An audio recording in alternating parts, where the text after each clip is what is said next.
an art piece, and I thought I'd just show it to everyone once again, and I'll put it back here. Very nice. Thank you for sharing. Thank you for No sharing. worries. It was Wow. show and tell. What are you gonna bring, other than a closed door that magically happened behind I you? was trying to do that subtly because I realized I left it open. I'm going to bring this fidget cube, which I use to stop myself pressing my keyboard buttons when I'm working, Nice. because that would be bad. Mhm. So let's focus on the series we've got ahead of us. Of course, it is Virtus.pro versus Entity. Entity, of course, just played a very long series versus Liquid, and didn't quite end up going their way, but Virtus.pro in the same basket. So yeah, no big kind of upsets coming out for either of these teams yet. Although to be fair, Entity have put up a good fight against Liquid in the past.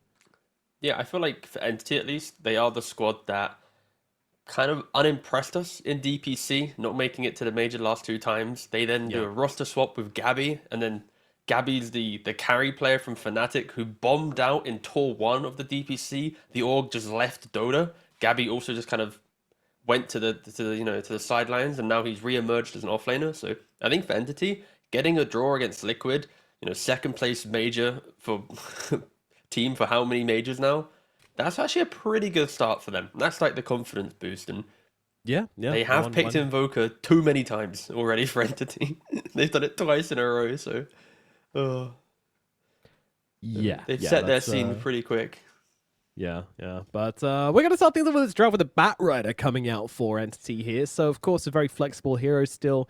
Wasn't really kind of nerfed too hard. I think the big surprise for me with this and Spirit Breaker kind of being ignored in the patch, which I guess you were happy about. Yeah, no, I'm happy because then he stays true to himself. No, the thing with Spirit Breaker is even though he is insane with his creep killing abilities, once you get to like phase boots plus some extra levels, you're still so redundant in laning phase, and competitively, laning phase really makes or breaks your entire draft, right? So Yeah. drafting it is so difficult, but psych, it's here. Oh god, Who cares, draft? Let's get a Spirit Breaker in the mix. God damn, let's go. how do we summon it? I'm I was mentioning about it's to I like, was about to pull the whole, well, there's not a Spirit Breaker in this game, so let's not talk about it. But there he is. He comes in, saving the oh day. wow, look at that. Look at that. Yeah. No, again, so I still think this hero is weaker in laning phase. Often teams can pick up, some morphlings, some just big carries that laugh at you for having this hero in the 4 or 3 role. I think I'd like to see the flexibility of Spirit Breaker exist to 5. I think Toronto Tokyo showcased why it's good in that 5 role. You are the Yeah. Clockwork Undying style hero, and I think that's where it best lands right now. Because if the game goes late, you will always scale into annoying hero of the course, but you're not overplaying your hand, right? So I'd like to see Yeah. this be the 5, and we'll see how it goes. I'm on board with that. I'm on board with that for sure. But yeah, Batrider Invoker coming out from Entity. So you said we've had two Entity Invoker games, and there's going to be a third Entity Invoker game. No surprises Yeah. here. So Stormstormer goes for Exalt build, I think, in both of the last 2 games. The Dodo buff isn't loading for the second one, but I believe I saw the same itemization, so I'm going to assume it was Exalt 2 times in a row. But yeah, I think this is a hero for Stormstormer that is his specialty, it's his bread and butter, and as long as there isn't objective pressure in the game, Invoker will always be able to play out some variation of the hero. I think the hero falls flat when you're against like the Beastmasters with the Broodmother style heroes that just kind of overwhelm you, and then suddenly it's like you can't defend your tower, you're farming a Midas +1, and your carry's farming. Like it is relatively greedy, but if you can stabilize a game and get through that first like 15 minutes, then you pop off, and of course Stormstorm will thrive. So yeah, Yeah. Virtus.pro not really showcasing objective pressure right now with these heroes. So Entity just lock it in. Why not? And off they Yep. go. And also, you got to look at this Virtus.pro opening and say, like, there's a strong possibility that Snapfire's just going mid. Like, Snap, Spirit Breaker. Spirit Breaker's probably the 4. We don't really... I mean, we see him sometimes 5. Like, maybe these guys can be 4-5, but they've also got that flex to mid, so... Once I got a fish alive. Lovely, lovely, beautiful. I want to know... we don't do this very often, but we don't really have much of a delay here, so I feel like I'm able to do it. Chat, how's it going, guys? I want to hear how many Gabby fans we've got in the chat. Okay, if this were arena, it'd be like Gabby fans make some noise, but of course we're not in an arena. So chat, Gabby fans, just say something. I want to see how many of you guys are around. How many Gabby supporters we've got in the room. Because the SE guys, they always turn up for their homies. The SEA guys, every time they find themselves in an EU stack, they always arrive and fly the flag and pop the pride, Oh and yeah, also flame them the moment they do anything wrong. we're stream D, right? Yeah, cool. I was loading up E. 10 seconds. I always stream D Yeah, today, all right, my say something. I'm friend. gonna test the delay. Say something. All right, I'm speaking. Wait, that's the test. Don't worry, I've done the test. Yeah, I was gonna say, can you just remember when we said stuff as well? Yeah, it's like a minute. So yeah, we're good. We're clean. Yeah, I've got chat open now. Don't know if Sweet. that's gonna be fun or not, but it's now in view for the game. Virtus.pro's turn So, to pick. bans. That exciting stuff. We've got the Pangolier, the Drow, and the Bloodseeker removed by Entity. Meanwhile, Virtus.pro's have gotten rid of the Beastmaster, the Mars, and the TA. So, oh my god, look at the chat. It's just explained. There was a delay. I was getting worried, but they're there. They're there. Let's go. Yeah, The Gabby lovers. Yeah, oh, there's enough of them. Great. Seconds remaining. Sweet. I mean, that's like 1/10 of the chat. And everyone says Twitch chat only makes up 1/10 of the listeners, which means 100% of the people watching are Gabby fans. My goodness. That's true. And we have proven that at least 10% of the audience Entities. don't have us muted. So that, in my eyes, that's good retention win, compared big to. win. I heard the average is like 5.9 plus 1% average. So yeah, we're good. And this is what I was mentioning by the earlier in the draft when I mentioned the Spirit Breaker. I think Morphling is one of the best heroes against it because if Spirit Breaker gets flexed to the Morphling lane, you don't have any kill threat on this hero. Like, yes, there's the occasional low HP charge in the tree line surprise, but like at this quality of Dota, like it's very hard. And you just look at the foundation for Entity now, Clockwork with the Morphling. So that is going to secure that lane. Spirit Breaker cannot muscle up into a Clock 5. And then you look elsewhere, there's this Batrider flexed until the 4 and off lane role. We'll see where they land with it, but Turn to ban. it's a comfort for Katomi or for Gabby if needed. So I say comfort for Gabby. It's not really. He was a carry player, but still, Yeah, he's played it nothing's enough in his comfort pubs. for Gabby. Yeah. Like you look at his Yeah. pro tracker, and he has played so many different heroes in his pubs, like 10 seconds. Mars, Axe, Enigma, Quap, Winner on a Legion, Tinker, Brood, Bat, and like he's still playing like the other core roles in his pubs. But just knowing that your offlaner has that ability to play any hero anytime, there is creativity potentially down the line where it's like, you know what, Watson, do you want to play like a Faceless Void in the safe lane, but we're going to pick a really left field quirky offlaner, kind of like what Amar did for Quest. I could see that being like the evolution of Entity. Like once they kind of get the training wheels off of Gabby into the roster, like I think the depth of play when you have a carry to offlane is so wide, but it's only once you drill in the foundation for a team. Yeah, I mean, we see it time and time again, it's a formula that works, for sure, bringing a carry in as the offlaner, Dota players, the good Dota players at least, are capable of switching role without, with the right amount of commitment, the right amount of time, the right amount of practice, they can do it, and they can be effective. So, and it kind of always falls upon the enemy offlaner as well, to kind of, like, stand up for all the, like, the hard-bred offlaners. The traditionals, yeah. Yeah, to do better, to be like, yeah, this is how you play offlane, idiot. So we'll see what Notice is able to do. I think as well. I don't know if you guys are coming here from the perspective of watching the Entity series and then moving over, or if you're watching the VP series earlier, moving over. But for us, we followed the VP series, and they were very underwhelming. They drafted quite aggressively with the focus on taking their lanes into the game, but they never got to that point where they actually made those moves, right? They never really pushed forward. So I feel like for VP, they had an additional hour break, unlike other teams where it's like rapid fire 20-minute go because of the Entity series. And they need to kind of understand how they want to transition out. And now for VP at least, you've just showed that you're picking the Darkseer to combo with the Spirit Breaker. Snaps now your mid. They revealed their entire draft and it's only the carry left. So that's why Entity, they just need to ban out a Naga Siren. They can ban out, of course, the respect to the Meepo once again. Yep, sure. Every game so far has been banned out, but VP hasn't hidden anything, right, within their draft. And sure, you got Darkseer into Morphling, right? You punch, get the illusions, you turn the Morphling against himself, but you are conceding the lane, right? Morph will find farm in this lane. I'm interested in this final ban from Virtus.pro, actually. Like, what do they view the problem as? What are the potentials which could really mess with them? I mean, It's I more think gonna pacing. signify what carry they're gonna pick, right? I want to see Beastmaster. Oh, Beastmaster's already banned out. Gone. Is Visage banned out? I think any of these tempo offlaners gives Entity a way to play out this game, right? Because, like I said, Morphling's going to farm. Stormstormer's naturally going to do, 50-50 whatever against mid. Like, Invoker doesn't really ever completely lose matchups unless he gets ganked and then suddenly he has nowhere to hit creeps, right? But Yeah. I would expect Entity to want to pick up some hero to play around because now it's like Invoker looks towards the hero for a Sunstrike. Yeah, probably it's actually a very good ban as well. It's like you want to have those free Sunstrikes, right? Like right now you have Lasso, you have Get him stuck inside cogs and Axe. Oof. Yeah. Into Silencer. I mean, yeah, you're quick. You're pre-global for sure. Or yeah, it's not the worst. I think it's potentially punishable by something, but 5 seconds remaining. Everything's punishable by something. I know. I just said the most open statement possible in a draft. That was hype. Virtus.pro's Here we go. They're going over the Legion. Legion Commander. Alrighty. So, yeah, gives you a bit of purge, gives you the dueling potential as well. Yo, well, hold up a second. Did you be honest with me? Did you say Axe because someone in chat said Axe? Yeah, loads of people are saying X.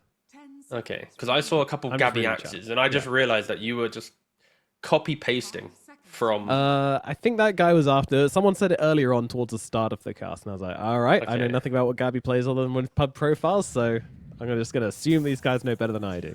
And I'm probably right. Medusa going to be the final pickup now for Virtus.pro. They're going to take a leaf out of the guys they just played book. They just got beaten by it, so now time to give it a go themselves, and that will be the Kiritich or Medusa coming out for them. Yeah, so for Entity at least, they have a soft answer to the Dusa, right, with EMP, so you can at least get rid of some of her mana. So in the early game, it's not as if it's going to be the most Dusa has to stand up and do everything, right? The Entity will have answers. Of course, in lane as well. I think, honestly, Legion will farm perfectly fine and actually have a really good time just because of the Silencer. I think VP have conceded their lanes quite heavily. Going for a Silencer into the Legion site doesn't really do much because you have that Dispel. And then Spear Breaker into a Clockwork, you're not going to do much, right? So I feel like Entity, their lanes are going to be having the advantage. And it's all on how does Squad 1X compare to Stormstormer? How does that mid lane matchup go? Because I think if Squad 1X doesn't get to do anything on the map, it's a lot of farm, hope Deucer does everything, right? So Yeah. I prefer Entity's lineup, I think, right now. Okay. I think I like the Snapfire versus Invoker matchup, though. I feel like Snapfire can crush mid pretty hard, and that can spill out across the rest of the game as well. Like, I've seen Snapfires kind of just take over games from the mid lane, and this definitely feels like the kind of game where you can do it.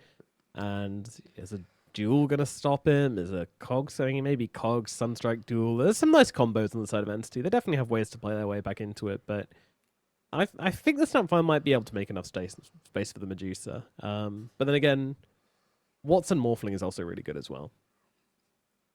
All I'm seeing here is Duel is absolutely nutty in this game, right? Because it's like you duel a guy, there's going to be a hook shot layering on top, Sunstrike. You've got a carry that can reposition as well in the engagements. So as soon as your offlaner blinks to one location, Morph doesn't have to be, oh, I'm in the wrong spot. I'm going to join you as well. So there's a lot of find a hero, blow them up. And with VP's lineup, if the Snap or the Darkseid just get blown up, it's a lot of backtracking, right? So yeah, again, I really like what Entities presented themselves. I think VP, prepare for they're battle. cool heroes, but it's a lot of scaling. It's a lot of like items and positioning factors that need to go their way for it to feel good. And they haven't impressed me in the last series that they played. So I am going to be a little bit skeptical coming into this one. But again, always happy to be proven wrong and see how a team can develop throughout a group stage.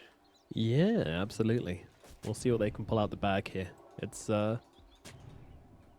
VP, a very prestigious organization. We always expect a lot from them, no matter who the players are, because big investment, big team. We're expecting these guys to start gearing up for the TI qualifiers now and start to put up a bit of a threat to the rest of those CIS teams which keep beating them out. Spirit, Nine Pandas, Bet Boom. These I think guys have they've had always probably- been fourth place. 30 Yeah, they've had like the worst record, I think, for a pro team with this level of history, right? Because it's like they didn't get TI because of the drama and the loss of the point.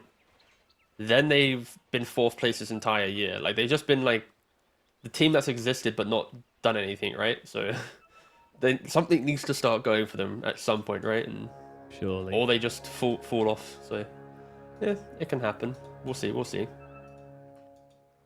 Well, a bit of posturing for the rune here. Storm's like, do I want to go for this? The 3 heroes? I absolutely do not.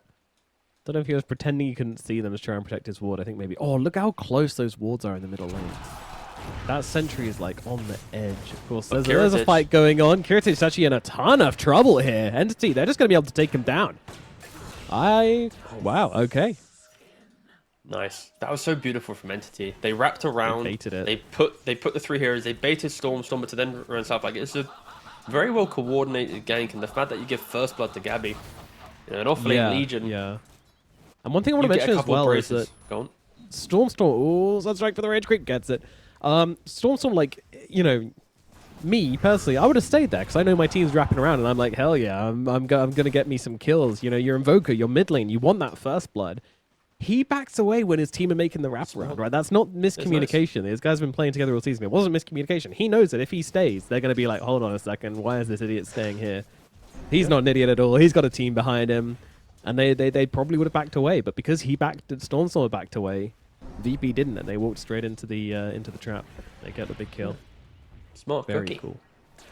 Yeah, like again, Legion's the hero that once you get like your early, let's say you go straight Blade Mail, right? Or like if you get early phase boots, against this like physical damage chip, you don't care anymore because you're proccing Moment of Courage, you're existing, you're a really obnoxious offlaner once you get to your first couple tanky items, right? Like you're not buying helms and all these big items, it's just a lot of cheap items plus your natural spell progression, and you're really annoying. And already here, like super annoying laning phase so far from the Batrider and the Legion Commander. Brutal. It also doesn't help. I hate Silencer and laning phase, so I think you remember the entire DPC tour where I'm like, oh god, not another one. Like this hero needs like such a specific set of conditions to bully in the lane, and if they're not met, you're just like awkwardly clicking with not much to your name. And that's also the same thing with Spirit Breaker here. He will exist in the lane and won't apply too much threat. So I expect Morphling and Legion to really have quite a happy time in these side lanes. Yeah, and this is the issue in the mid lane here. Going forward on Storm. It doesn't quite get the kill though. Cookie didn't quite land, so will survive. And yeah, the moment Storm pulls out this Forge Spirit, Squad just runs up and kills it. He just shotguns it down. Gets a lot of damage on Storm in the process as well. And yeah, it's a tough matchup for sure. Yeah, for Stormstormer, it's just about hit the creeps when they come to you. Don't ever overstep your mark and get, you know, comboed down. But also there are fun counterplays made where if Squad 1X initiates, misses a spell, and then suddenly you're cold snap clicking down yourself 1 TP. So it's a very volatile matchup. I think both players have the chance of getting the kill, but supports will be key. And of course, Spirit Breaker, as soon as he leaves bot lane, he could offset this matchup and maybe get a kill on Stormstormer. Yeah, we'll see. But jump forward, he gets him. Cookie's there. Squad too good. Meanwhile, in the bottom lane as well, Fishman also going to take a fall. 2 deaths across the map for Entity here. That is going to put their laning phase back a few notches, that is for sure. I mentioned how Stormstormer just doesn't need to step up and get comboed, and he just stepped up and got comboed. I was like, oh, come on, buddy, no. Yeah, that's the thing. Like, he doesn't want to just have to Sunstrike every single range creep, but then you go forward like that, and yeah, the Snapfire, you know, she had the bottle, she had the water rune, so she had the mana and the health to be able to just position really aggressively like that. Gabby also getting kind of low up here on the top side, but again, we'll be okay because there's not that much control or chase or catch coming out from FNG. So Squad 1X already looking to go for the Atos build, because of course being a universal hero, you utilize FNG all the attributes. I mean, I'm expecting this Silencer to die, you know? I'm expecting this to occur. Yeah, I mean, they were very low on the side of Entity. Like, I can kind of see why they wanted to go. And Katomi even trying to jump off the top of he has one Fairy Fire. Yeah, he's got plenty of health to work with. Just seeing if he can bait something out here. Well, I'm kind of surprised he didn't go for that, considering all the resources he had. I just love the fact that we're getting scraps everywhere, right? Like, we look top, suddenly Fishman's going in. We look mid, and suddenly, you know, Squad 1X is jumping on Invoker again. Like, every lane, they really are just battling and bruising and trying to kind of make their statement. I think if either team is able to get an advantage from lanes, and they They have might the get this. ability They might get this to keep Sunstrike. chasing. Oh, there it is. That'll do it. And now Oh, Watson's able to get a double. second. He gets them both, actually. The Sunstrike just gets them low enough for Watson to get the last hit. Oh, dear. That is too good to give to a Morpheus early. FNG in the top lane getting very low indeed. Isn't actually going to be the one to fall. Instead, it's Katomi who will go down. Gabby, he's still fighting up into this right now, but with the grenade coming on from the side, he has got 5-1 charges. He's also got an infused raindrop, so the snake might not finish him off here, but that curse very well might. Oh, No, he's regen. He's going to survive. 19 HP. Gabby will be okay.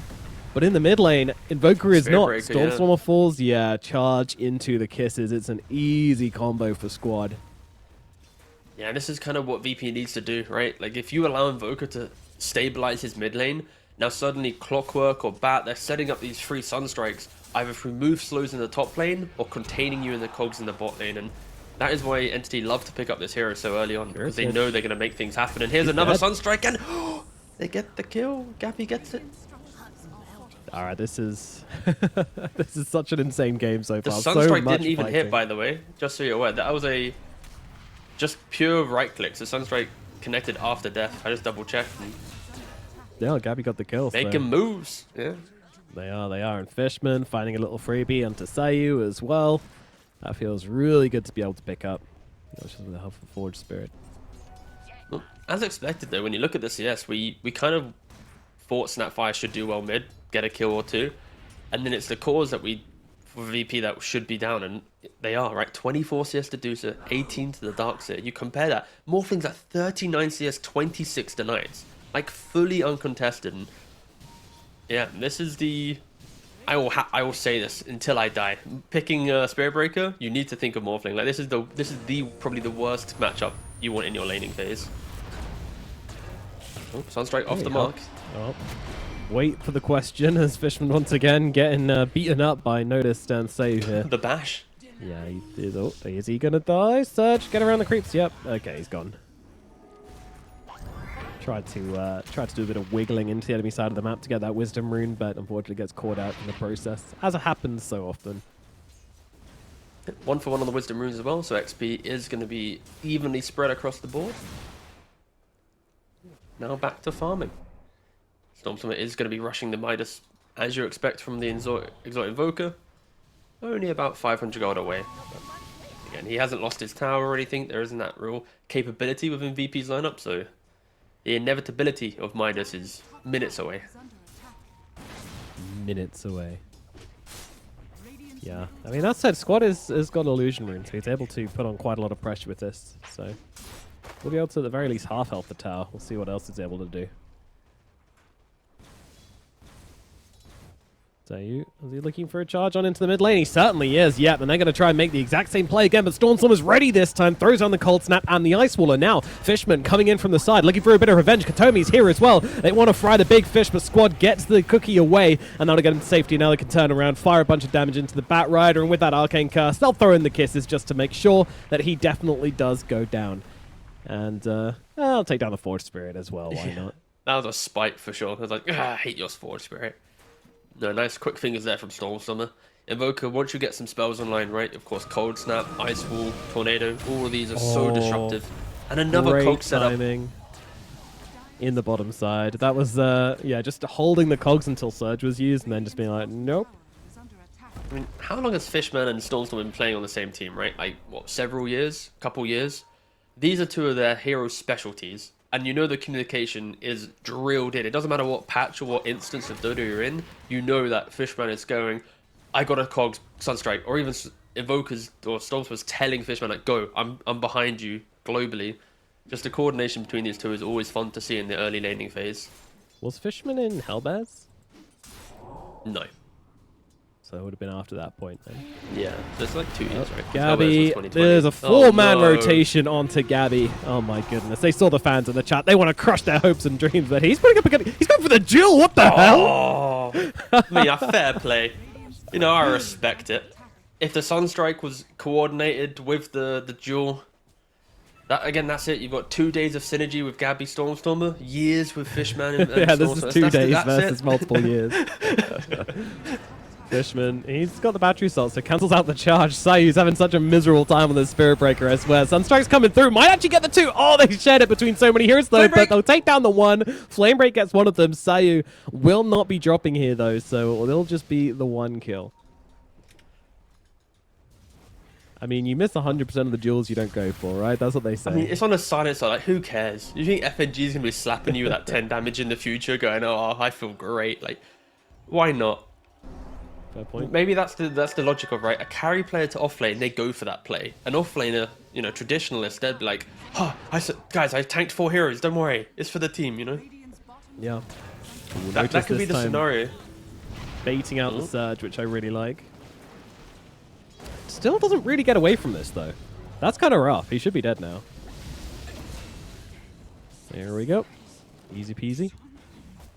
Alright, that's a content piece, alright? Don't know if you're listening, but you take this scenario, you screenshot it, and you send it to all the offlaners and go, do you duel? Who do you duel? 4 options, and 5th option is run away. Don't duel, you know? And then you'll send it, and then you'll just see the variations, and it's like, Gabby, yes. Everyone else, no. Nightfall, yeah. Oh yeah, true. I mean, he is the carry now, so it's technically pure. Yeah, he's back in the driving seat. Fishman. Okay. All right. Just making sure he doesn't feed a kill away. I respect that a lot. Sayu, he's going to get lassoed up here by Mr. Kataomi. And slowly but surely burnt down. Cookie is there. Might help him out a little bit, but that's just going to allow Stormstorm to scoop up the kill. Global Science comes down. The morphing, though, he's already got that strength morph going, but is it going to be enough to keep him alive? He doesn't have a wand anymore. Wait for him up to the high ground. Watson's going to be able to get himself out of this one. So much committed from the side of Virtus.pro as well, but Watson does get away. Beautiful strength there from more from Watson. Just the fact that as soon as he initiates, he knows that the global should be coming in, so he preemptively just protects himself from that layering of control. And 2k lead now at the 11-minute mark. Morphling fully up top on the CS, 2,200 gold more than the Darkseid that was his laning opposition. And the Invoker happily got back up. I think he was, what, bottom of the cores? He gets a Midas, even buys a mana boots just to keep spamming out these Sunstrikes and spells. And Big miss on that hook shot, honestly, and now kind of puts Stormstorm in an awkward position. FNG being used as a bullet. He's like, I don't want to be that far forward, bro. Backs himself away. Stormstorm is taking his, but look at the backlines here. Wait, Sayu, I don't know what the hell's happening to him. He's bouncing in and out of the cogs like a ping pong ball, and he's also being squashed like one. When you run to pick it up, but you accidentally step on it, you squash the ping pong ball, then everyone hates you because you can't play ping pong anymore. We've all been there, right? Guys?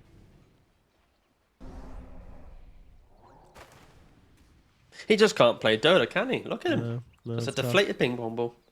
Yeah. I, as a person who's got nearly 1,000 Spearbreaker games, I can say with confidence that I feel miserable right now looking at this. If I charge the clock, he can stop me. The Batrider can flame break me. The Invoker can tornado or cold snap me. The Morphling can wave through me or adaptive strike. And then the Legion probably playing on the fog, so you're never charging him, right? Like, it's just miserable. Like, I expect him to have a terrible game up until maybe like the later portion where he's got phase, BKB, Ags, and all the fun items, right? But this isn't the cleanest of games for him to enter, and he needs his team to assist him. So how VP does that, it's going to be bringing Snapfire and Darkseid into the same engagement, getting that wall, getting the layered damage on top, and hoping to get a pick off or two. Yeah, it's funny how similarly they kind of play the fight. So now the Global Science comes down immediately onto the Morphling. He doesn't have the Strength Morph going this time, and they will be able to kill him off. Beautifully done by the side of VP, just popping it early even to make sure there's zero chance of him getting off that Strength Morph. And now Fishman, he's being run down as well. This might be the secondary kill coming, but he's got the hook shot across, and there won't be enough damage to finish off Fishman. Oh, Jewel coming into the backlines here. They found the silencer. He's taking back that 10 damage, but no, he's not. It doesn't get the kill in time. They were looking for the other target there as they'll take down Noticed as well. Stormstorm will get the double kill. That is a very nice gift for him indeed. Go along with his Midas to accelerate him into this game.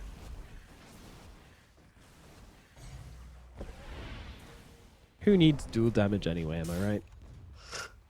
I mean, yeah, true.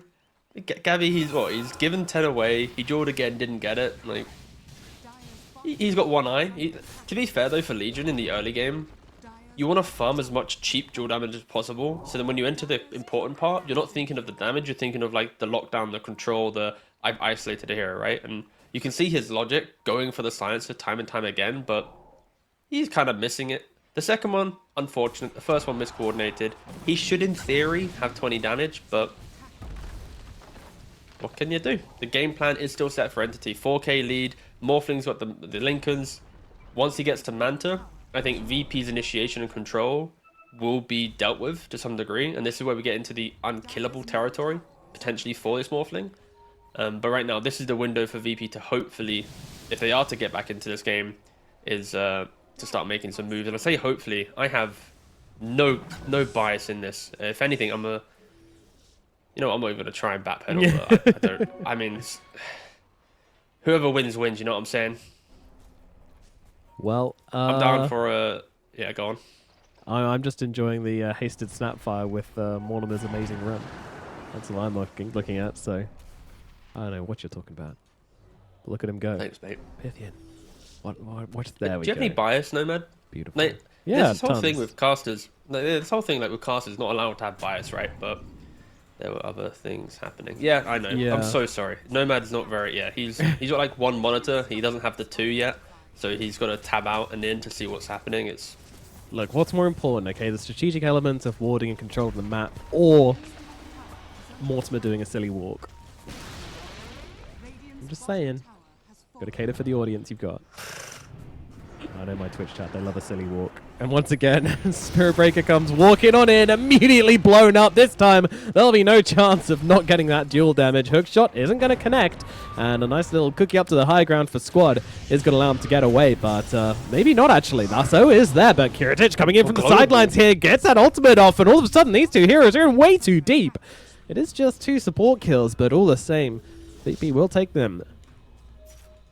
I mean, they walked into the choke point, right? Like, you're jumping in here, you don't have hook shot, you're getting global, Deuce hitting from the high ground. That is going to be the perfect scenario for VP to pack a punch in this game. But congratulations, Gabby. Round of applause from chat.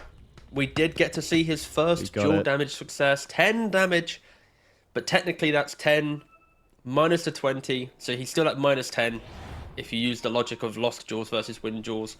Hopefully he can bounce back. I know this is a really important statistic for him to win out on in this very important game. Yeah, I mean, the big titles of this game are Entity are like, I mean, Watson and Stormstormer, who are just bathing in gold. You know, they're Bro, he's not done anything. Gold. Like, we have heat map technology, and it literally shows Stormstormer has existed within this mid lane only, you know? Even when his tower died, he goes from the camp to the right of the mid lane into mid. He goes minus, Octarine, then BKB. He's got all the points in Exort, because again, like his supports, Batrider, Clock, they're going to set everything up for him, right? And yeah, so I think Entity have they understand this lineup really well. This is the type of draft that they've presented and played as Entity for multiple years now, it feels like. So even if you throw in Gabby into the mix, it's not going to change the basic systems in play, right? And they are going to happily farm up. And what's the deal with Morphling? Oh yeah, he's 1600 gold away from his Manta, and I mentioned that is going to be, that's probably the timing where Entity look to go for a pick off Roshan and start progressing the game in a we're going to try and win the game soon state, rather than this happy trader farm that they're currently doing. Yeah.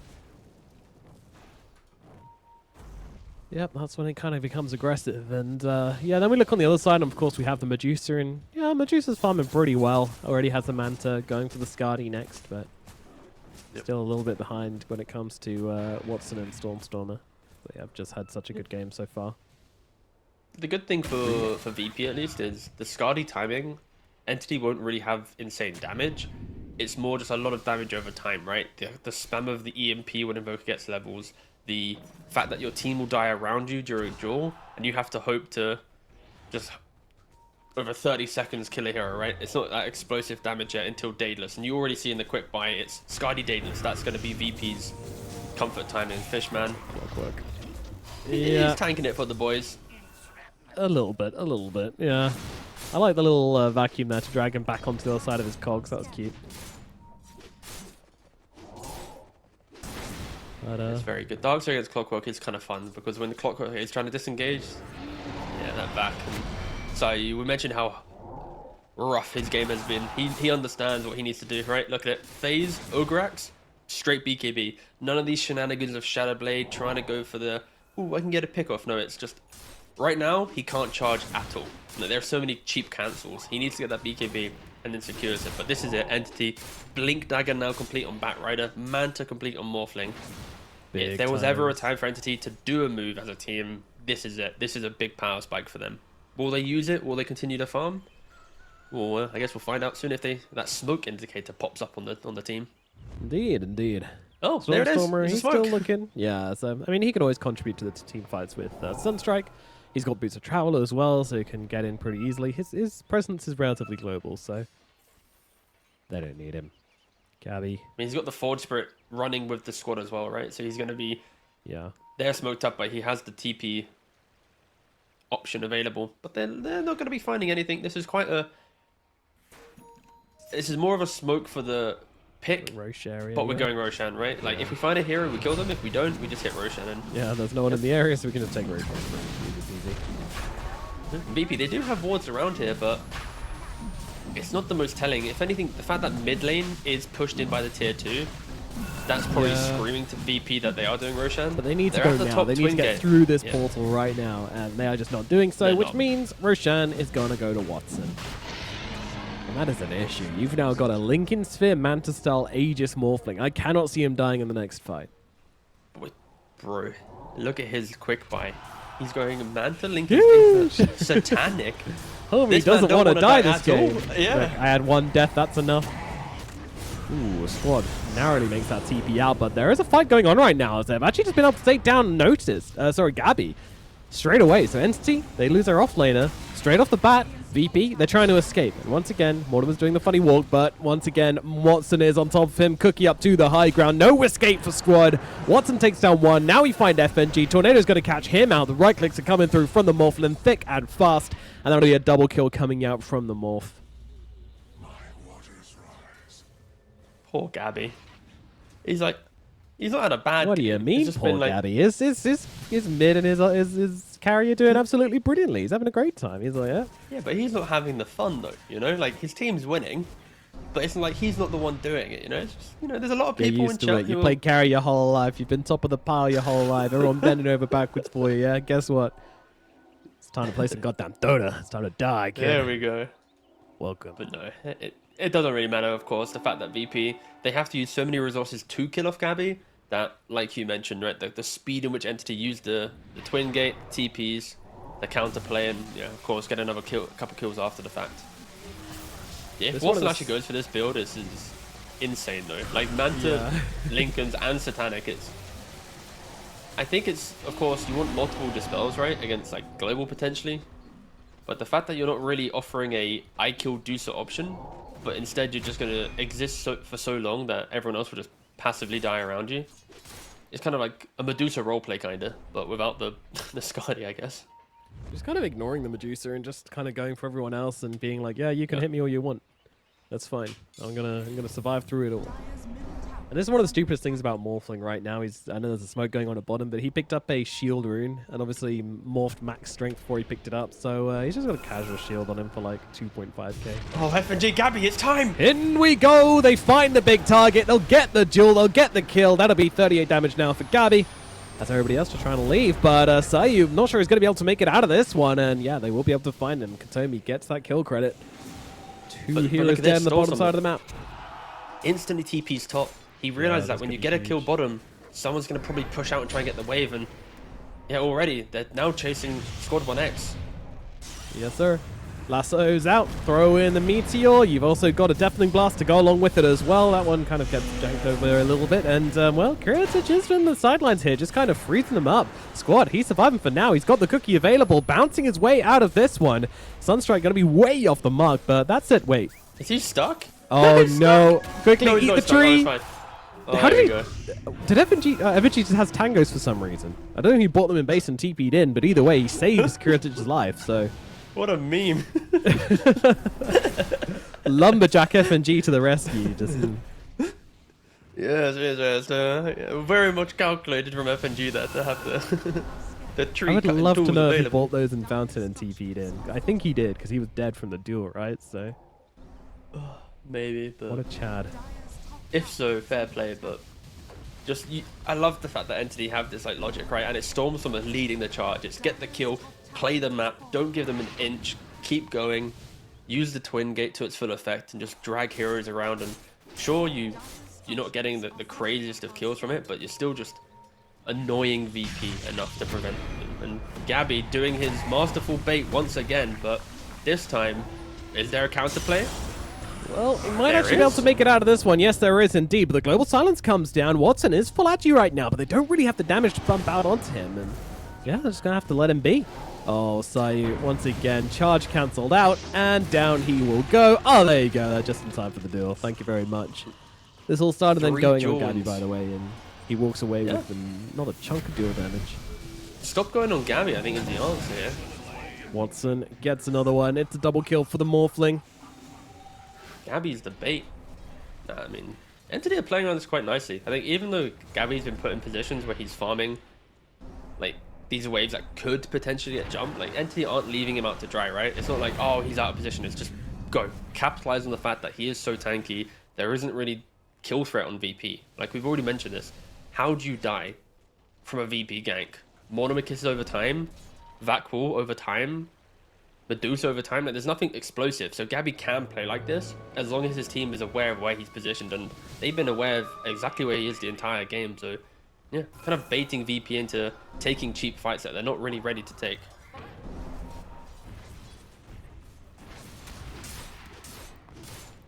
What do you do in VP though? Like, how do you Is under attack. do you just not take the fights? I mean, that feels like a way to lose against this draft.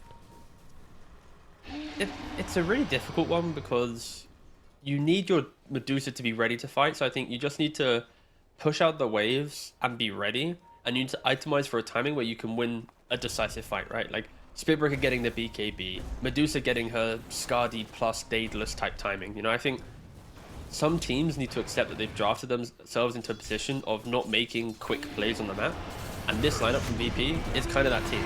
Like, sure, you could get a kill onto Clockwork, but this is what you need to do. Get the cheap kill, God, kisses. disengage. This And it took kill is time. getting more expensive by the minute, I have to say. They will finish the job, Yeah. but yeah, it took a while. This further cements my point. Like, if this was a Morphling or an Invoker or anyone else, they're not getting that kill. There's Mantas or BKBs or plays to make. Yeah, I think Like for a bit of a VP, feed from respect Sayu, it. but let's see. He's got no mana, he's got no health, and now he's got he's given away the duel as well. That was pretty awful from Sayu. I'm not going to sugarcoat that one. Charging It's not down been on the the best game Forge from him, Spirit. He walked He's past. 0-9. Yeah, he ran past the LC whilst doing it as well, so even knew he was coming. And Katomi now jumping in. All right, he's gonna take a step a little bit too far here. Oh, Stormstormer jumps in, immediately gets frozen solid though. BKB comes out, and in comes the Invis as well.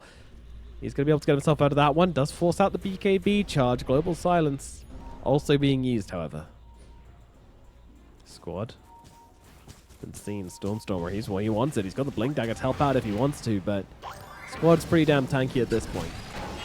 Quick shots there, though. Fishman joins in. Watson, he's doing the damage with the Sunstrike coming through as well. It might be enough. Gabby in the sidelines as well as they take down the Snapfire. Yeah, this is quickly turning into the Watson show and Stormstormer show, I guess. And Gabby show. Yeah. Why not? He's come back into the game quite a bit. The Entity show. I think they're all just playing quite nicely together, running around. It's a team game, doing team. work. There it is, yeah. Wow. The strongest ultimate in this game is the ultimate power of friendship.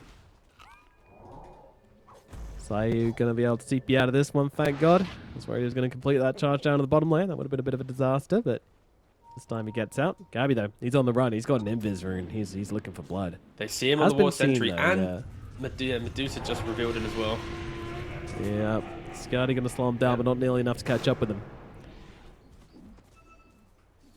Will Sayu connect on this charge? Hopefully not. There we go. Yeah. I was worried, but yeah, he's been humbled after the last charge. Yeah, I think for VP now, they can't do anything, and their major players just wait for levels to kick in. You know, get Snapfire her level 20, give her the attack damage on her little shredder, let Medusa just get to the Daedalus, and everyone just passively scale up and hope that Entity outplays himself, where they go that one blink too far, the hook shot that baits everyone in, or the Gabby duel that you can't connect the damage on, right? So Yeah. if VP can respect the fact that they can't do anything and hit creeps, you know, Tundra it up or something back in the day, then I think they're in a position to maybe make a comeback. But I think if they run head on and try and force it, Dire's top tower yeah, is Entity under might just pick them attack. apart. We'll see shortly. Both teams are Will indeed. posturing for the next Yeah, Roshan it's- respawn. That it's will be Rosh in 2 time. minutes. Yeah. Radiant's They don't middle know that, tower though. is under attack. It's a long respawn, but yeah, it could be up in their minds. It could be up any time now. So both teams need to try and make a claim to this part of the map. Yeah. Or so poetic. The wraparound. Here we go. Initiation. Charge comes through. Kisses it there as well. But it comes a BKB out from Invoker, but it doesn't seem to make a difference. They've got the damage, and Stormstormer, he's going to be dying for the first time in a very long time. Hook shot across. Fishman won't be escaping this one, though. Entity, they're still waiting in the trees. They still want to try and fight this, but the vacuum out onto 3. The damage is there, but they turn around with the duel, and they're going to be able to take down the Snapfire. But damage out onto Katomi. Kappy's taking heavy hits here as Kritic comes on through, but it's Watson who kills Osayu. Just feeding on the supports now, looking at Notice, but he's got to be careful. Does he really want to fight under the Medusa? Yes, he does. He doesn't give a damn, apparently. It's pretty scary as the slowest charge on Earth eventually connects here onto Notice. Meanwhile, on the backlines of the fight, they're able to kill off Katomi. They keep on chasing, though. I mean, he wants Kiritich, but at the same time, Kiritich has plenty of mana left, down to about half now, but Gabby's chasing as well. The whole team is coming. Stormstormer's back in the mix as well. He bought back for this, and they want to take down this Medusa. Buybacks are coming, but I think it's going to be too little, too late. Medusa out of mana, out of HP as well. Watson takes him down, and VP are left struggling here. That buyback from Notice, he wanted to jump in and get the surge away, but unfortunately, it just wasn't enough. And it started so well for VP. Entity didn't respect the vision that VP had had. You throw in the Invoker and Clockwork trying to double D-Ward together, sets up a perfect charge, you know, the chase down. But of course, with buybacks from Stormstormer, the fact that Morphling is so unkillable with his current build, he's just completed the Nullifier as well. So this Surge, disengage, fully gone. Now this Morphling is near unkillable. He is, what, 13 1-on-1. Watson has had a stellar game. I'd like to say series, but it's only the first game. It feels like a series. Yeah, it's been Roshan. a ride. 32 minutes, but it feels like it could have been 40 or 45 by now. But yeah, nevertheless, Roshan's going to go down. Aegis is going to be in the hands of Entity here. I imagine it's going to Watson again, and Stormstorm Dota 7 Plus forward just for it. loves a Medusa. I think that's fair. Homie's got a satanic Lincoln's Manta. Look at So the win probability. It's like the 50-50. Aegis fell and it went down to 50-50. Just so you're aware, it was 54%, right? To Entity, and now it's back up to 5%. Okay, it just updated again. I was like, there's no way it's going towards VP. What? All right, nice Game little- probability was like, oh, I Yeah. guess they got, even though they just lost the fight, it's like, oh, I guess they got Aegis, therefore. That means they're ahead. Christ, that was very confusing. Fair enough. I wonder if 54 that's to a 50 to Snapfire effect, though, 55. like, the closer she gets to 20, the more you got to be yeah. being like, Middle tower is under attack. Yeah, I mean, that is, again, silver lining. We say it once per game, and this one will be Deucer and Snapfire. Double artillery on the high ground.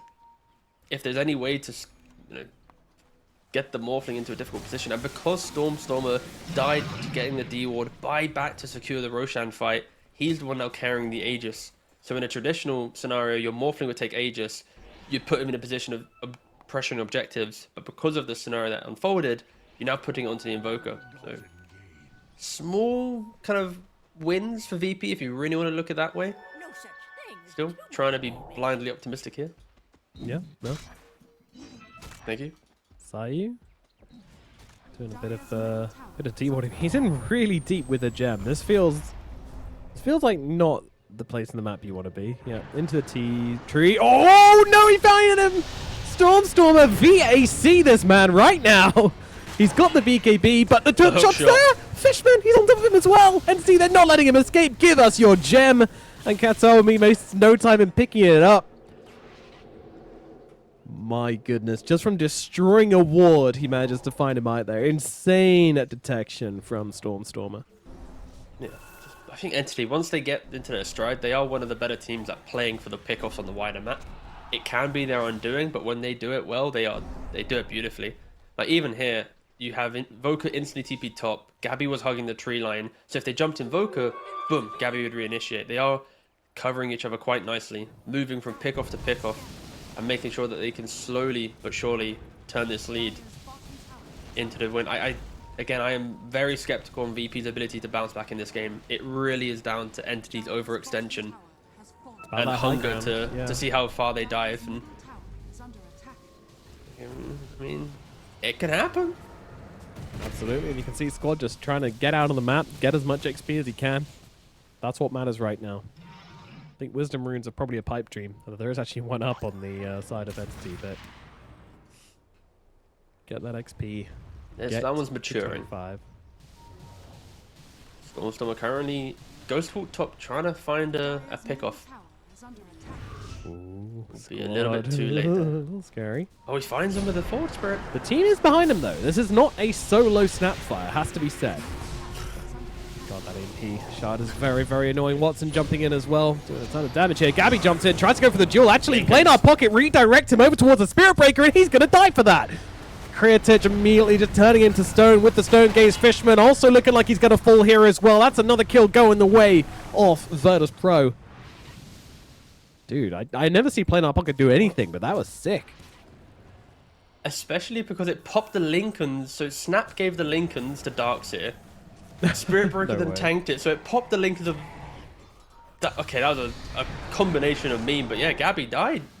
Overextensions, that's the way Entity were losing this one, and we talked about it, but jumping in as well. Yeah, they're giving it a try themselves. Overextending, that sounds fun. Let's try it. And it was not fun. Either way, that was quite a little fun interaction. But yeah, Entity, that is the one way that they can make this game awkward. So I think they're going to have a little bit of a team talk now and clean up the act. Daedalus also picked up for Watson. He needs a little bit of damage with arguably 3 defensive items, 1 utility. It's now time to go for a little bit of a punch. Yeah, definitely more than tickling now on this Morphling. I mean, to be fair, I haven't felt like Watson's had like any damage issues. You know, he's 15-1. He hasn't had damage issues this game, so this survivability build is definitely fine. You know, I feel like I love the build. It's more like if you continue down this line of thinking, you will fall off, right? You need to go back to the build that you need, ideally, right? So at this point, this is the correct time. Get the Daedalus. You could swap out your treads for some Swift Blink, which I think he is doing, and then from that point, that's when you are just the Morphling that is doing everything, right? So. No, I have no complaints so far with how Watson's played this out or itemized. Just Entity, I think because of the Invoker taking the Aegis, it has changed their game plan of... They probably are even waiting for the next Aegis to be the, we win the game on this one. Yeah. Yeah, I can see that for sure. Will Entity do another wild dive? Or do you think they'll just do a play out a clean end game? Yeah, I'm sure they're having that conversation right now. You know, what do we need to do to end this game cleanly? And it's probably something along the lines of, you know, go for some plays. Whenever you think there's an enemy on the map, try and find them. And actually, the Cataclysm is going to reveal Creatich here. This is a huge pick-off. They're going to throw everything they've got onto this Medusa. She's not going to survive through this one. And that is going to be a dead Deucer. Caught out. She's dead for 90 seconds. She just purchased the BKB. So if they click on her and see that big investment, then they know she's going to have nothing. Like, tier 2 mid is going to be potentially the saving grace. It is going to be falling quite soon, but 1 racks, 2 racks, maybe even more.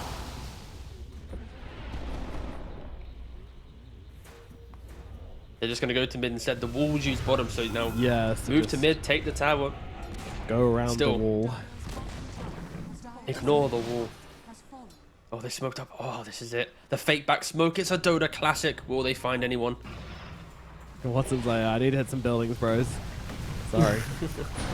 We need to get some stuff going our way, and yeah, Watson even using the Satanic here just to survive through the kisses coming out, and the duel coming down onto Notice. That'll be a kill onto the Darkseer. Again, no buyback on this Darkseer. They just could be losing the game right now. Sayu's gone as well. They'll move across towards FNG. The Sansa trying to get away. The Nullifier's out onto him though, and he will fall. 4 heroes now dead on the side of Virtus.pro. No effort at all to defend their base. They're just falling inside of it instead. And now, what are they going to do? What is the call from Entity? Well, they want the Megas. They don't want to go for the end just yet. They know they have that fortify in 13 seconds on the Medusa.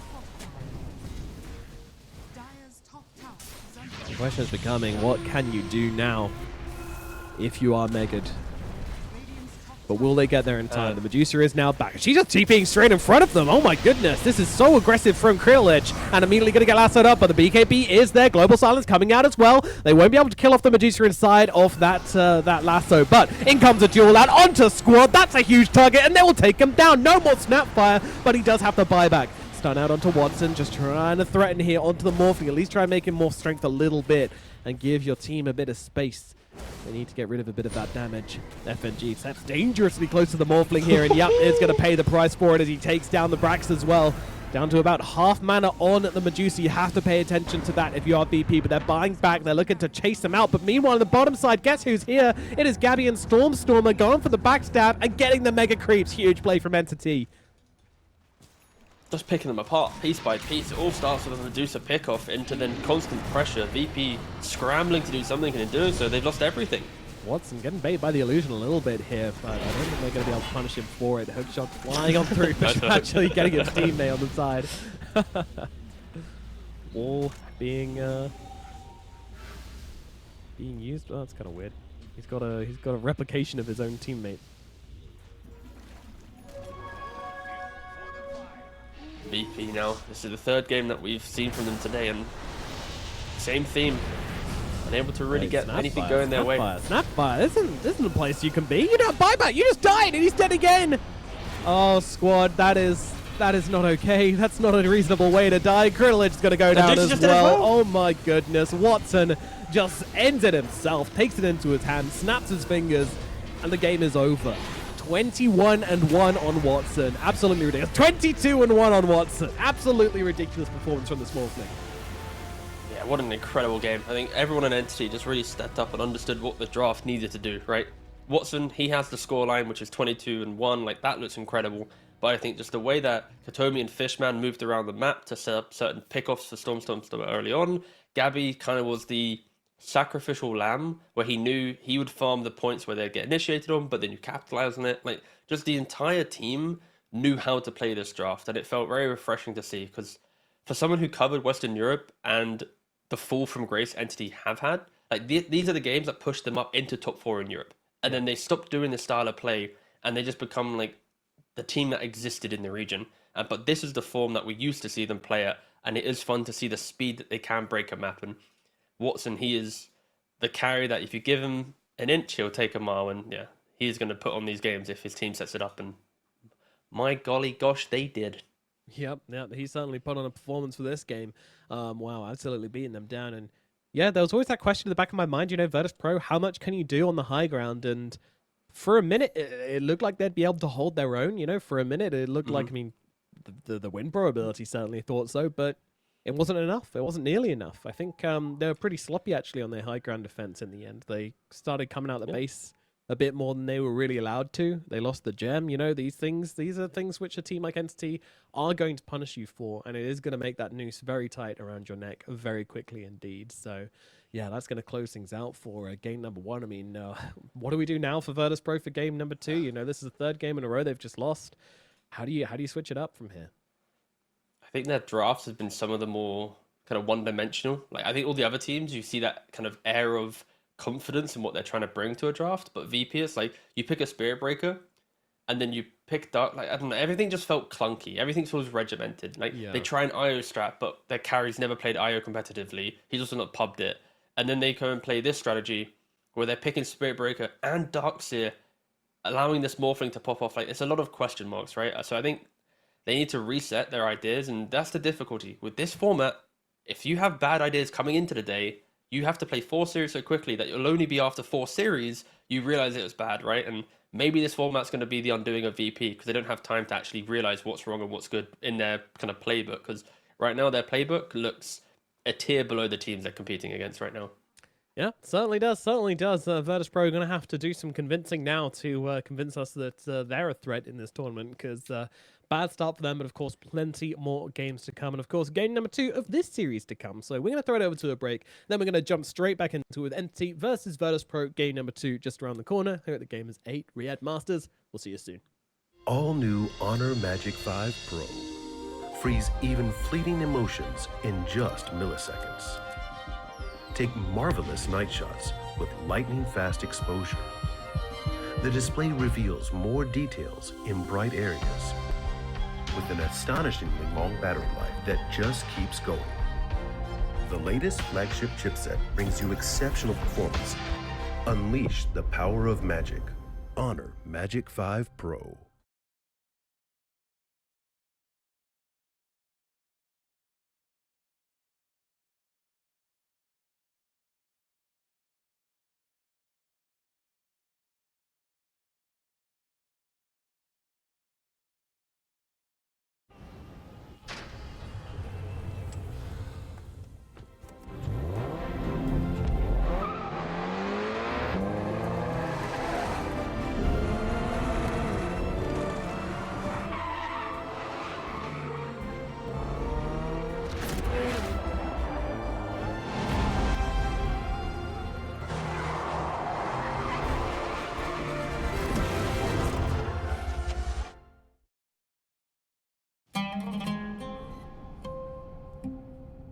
There is a place where you can elevate what's hidden inside, where you can reframe yourself. Sonomi means the new you. The you can step into. Because when we know who we really are, we become unstoppable. Enter new dimensions of you. Sonomi.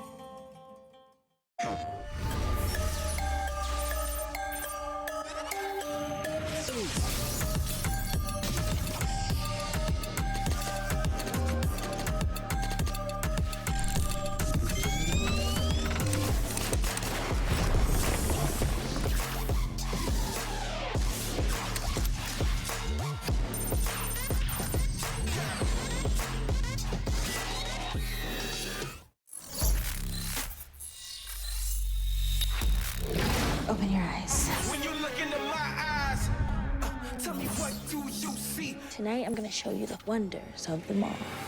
Hey, I got nothing to lose. I got nothing to lose. I need warriors. So is this what you want in? You wanna war? Show me what's up then. Now we ready to bust in. Take everything. Take everything. Leave 'em with nothing.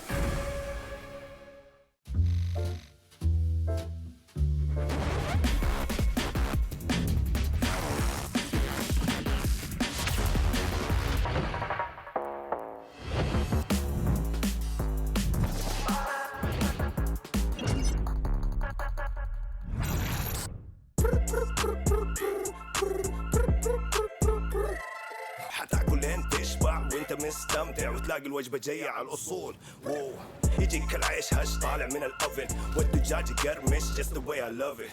وتسوي كده وتسوي كده وتسوي كده مع الحشمه وانت تبغى راب خفيف اجيب تويستر. انا اجيب لي وجبه الزنجر بس كله يجيب اكسترا تشيز على الكرانشي تشيكن في السنتر. حطلب باكيت حطلب زنجر حطلب مايتي حطلب تويستر. جيب له باكيت جيب له زنجر جيب له الاصلي جيب له تويستر. Delicious. Yeah, yeah.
right. It is Virtus.pro versus Entity game number 2. And in game number 1, Entity, they kind of laid the smack down a little bit. Watson Morphling was absolutely devastating T. And now we move into the next game of the series.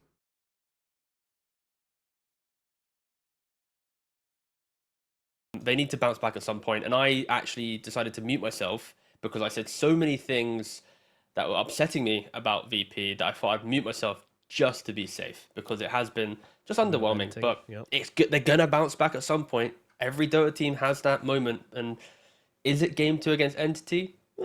Maybe. We shall see. We shall see. Let's get into it. Yeah, not much happening in the draft at the moment. Still in the first phase of bans, but Virtus.pro, they're going to take out the Brood, Mother, and the Bat Rider. Meanwhile, Entity, they're going to get rid of the Enigma, pondering their next ban of the game here. They might get rid of that Morphling. Nope.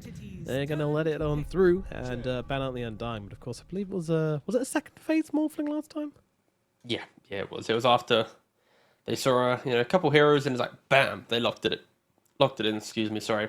And yeah. Chen has been banned by 10 seconds most. Let me double check. Yeah, so Liquid banned out Chen against Entity, and then I need to double check what happened in the previous series. But I'm pretty sure Chen was also banned out. So this has been like a hot hero of Riyadh to start with, and yeah, Asta banned out Chen as well. So this is going to be the first time that we get to see Chen enter in, at least with VP or Entity. How very exciting.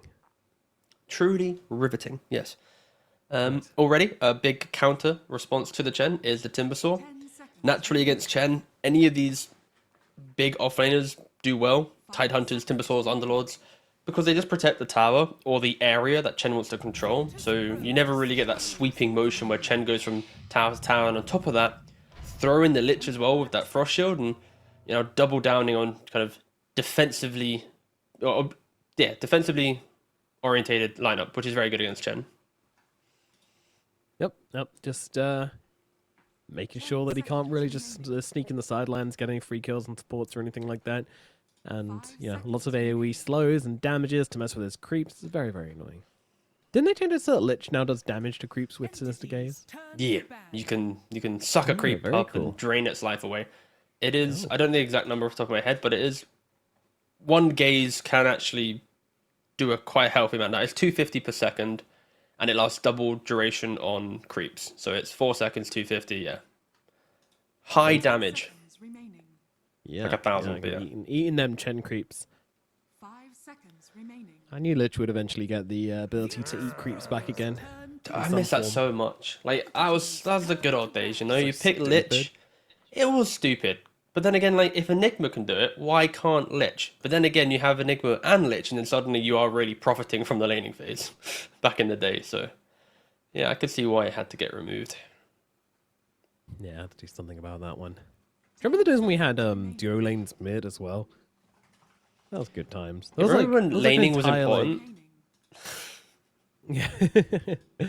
I mean, lanes are still important. If you lose all your lanes, you're going to have a bad time. Sorry, let me rephrase that. Right now, because of Twin Gates, when I said important, I meant like the setup of lanes, sorry. Because it's like, back in the day, yeah. I mean like half a year ago, if you walk to the wrong lane and then you have to TP or walk across the map to fix that laning matchup, there was like a level of class and understanding of what drafts needed to do from minute 0. But now with Twin Gates, like, you can 5-man stack for a rune, scuffle, Twin Gate half your team to the other side of the map, mid walks mid, and if things are wrong, you can just Twin Gate another lad over. It's like, I think that the discipline needed in teams to really set up everything perfectly has slightly faded.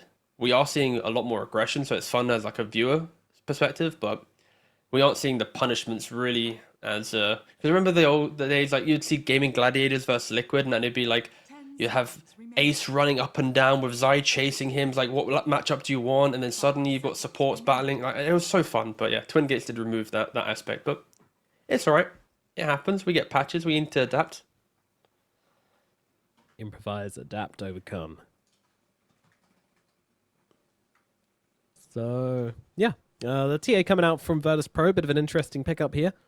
Not something which I particularly like against Timbersaw, I wouldn't say. Timbersaw got a lot of ways to stay on top of the TA, be sticky, be annoying, but at the same time, she can also one of the few heroes which can actually do enough physical damage to destroy Timbersaw. That's it, basically. Nail on the head. It's just a laning phase, right? Mode strike on TA. can actually push Timbersaws out of the lane. And we saw it earlier today with the Ember versus Timber. Like, if you have a hero that can spam physical before Timber gets the level advantage, and let's say like a Vanguard or something to exist, then you're super potent. And TA is going to be that hero as well that can do that. I'll be interested to see if Timbersaw can go to mid lane. I partially don't think it will, just because of Storm's hero pool.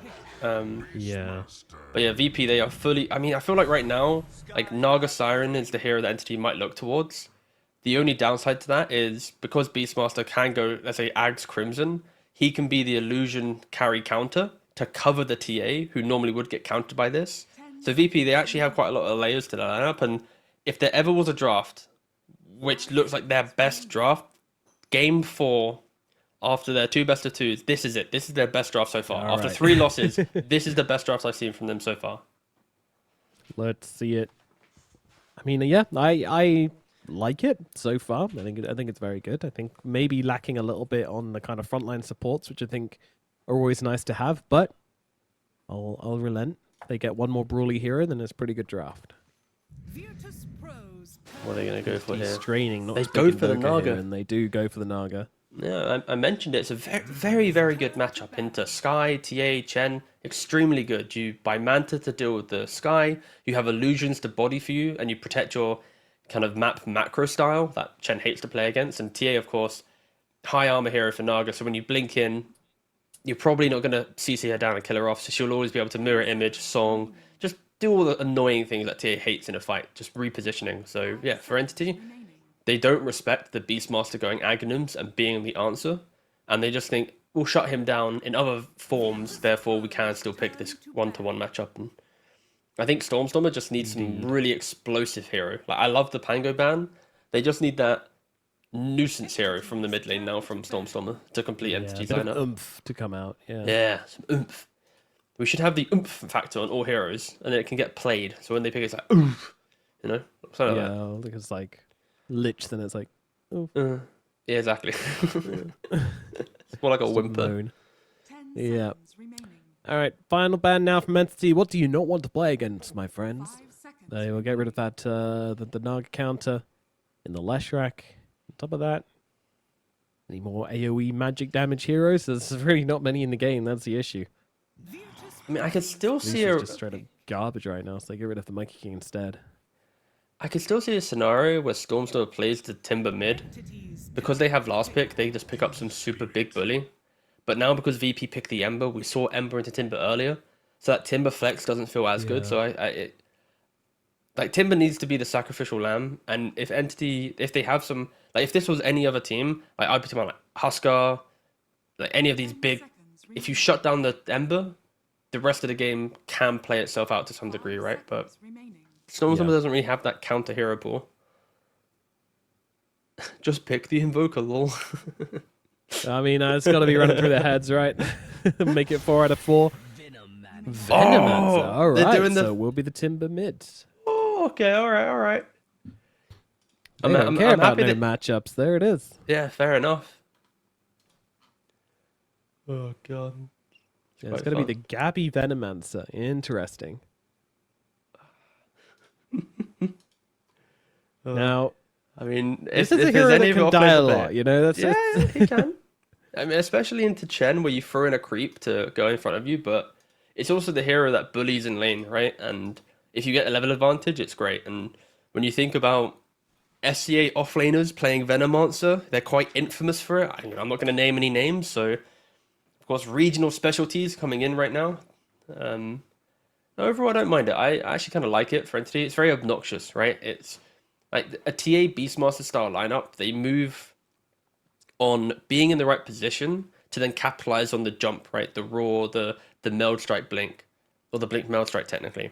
But for Entity's lineup, it's have they killed the illusions that are skipping your waves? Have they been found by a plague ward that's cancelling your blink daggers? If you jump a hero, has Lich frost shielded or Lion counter initiated, and on top of that, Timbersaw can go Lotus Orb to deal with the Skyruff, the Primal Roar. So I think Entity again have answered VP's lineup quite nicely.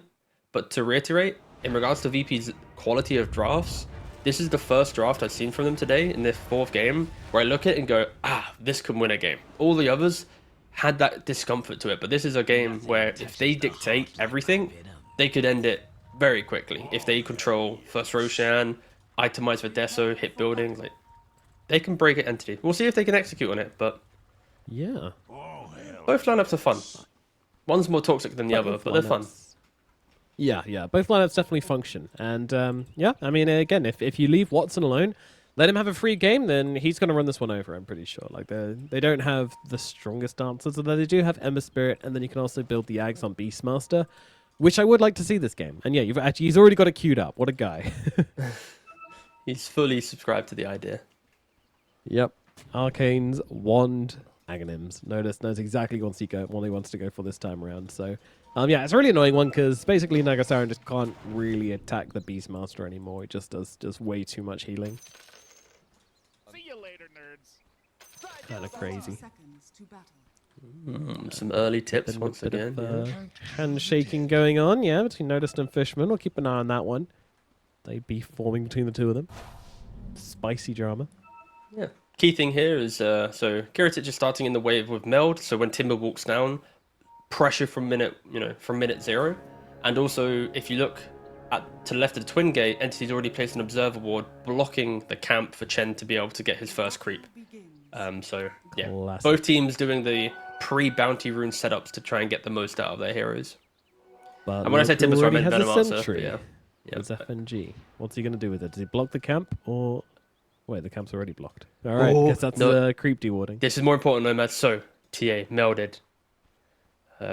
Gabby is walking to lane. But Katomi tanks it! Tatomi takes a double hit. That's so much damage. Wow. What a cool first blood, actually. That's nice. They very much styling. ready for it. Yeah, it's very good. And this entire lane is built on momentum. If Venom gets the lead, TA's getting galed, poison stinged, lane's hard. But if Radiant get the lane, suddenly creeps are coming in, Meld Strike's hitting. So this bot lane super volatile, already VP, trying to get that momentum built for themselves. And this mid lane matchup, we've seen it already today, but Embers historically win it, but maybe Stormstormer finds that edge, gets that extra CS, doesn't get denied as much, and he can showcase how Timber can get through this matchup. Already with a level advantage. But the reason why it does win is the Flame Guard to push out the wave, the slight spam, but yeah, Stormstormer doing a lot better than Squad did in the reverse of this matchup against Sumo. Yeah, absolutely. Absolutely. That first wave was an absolute disaster for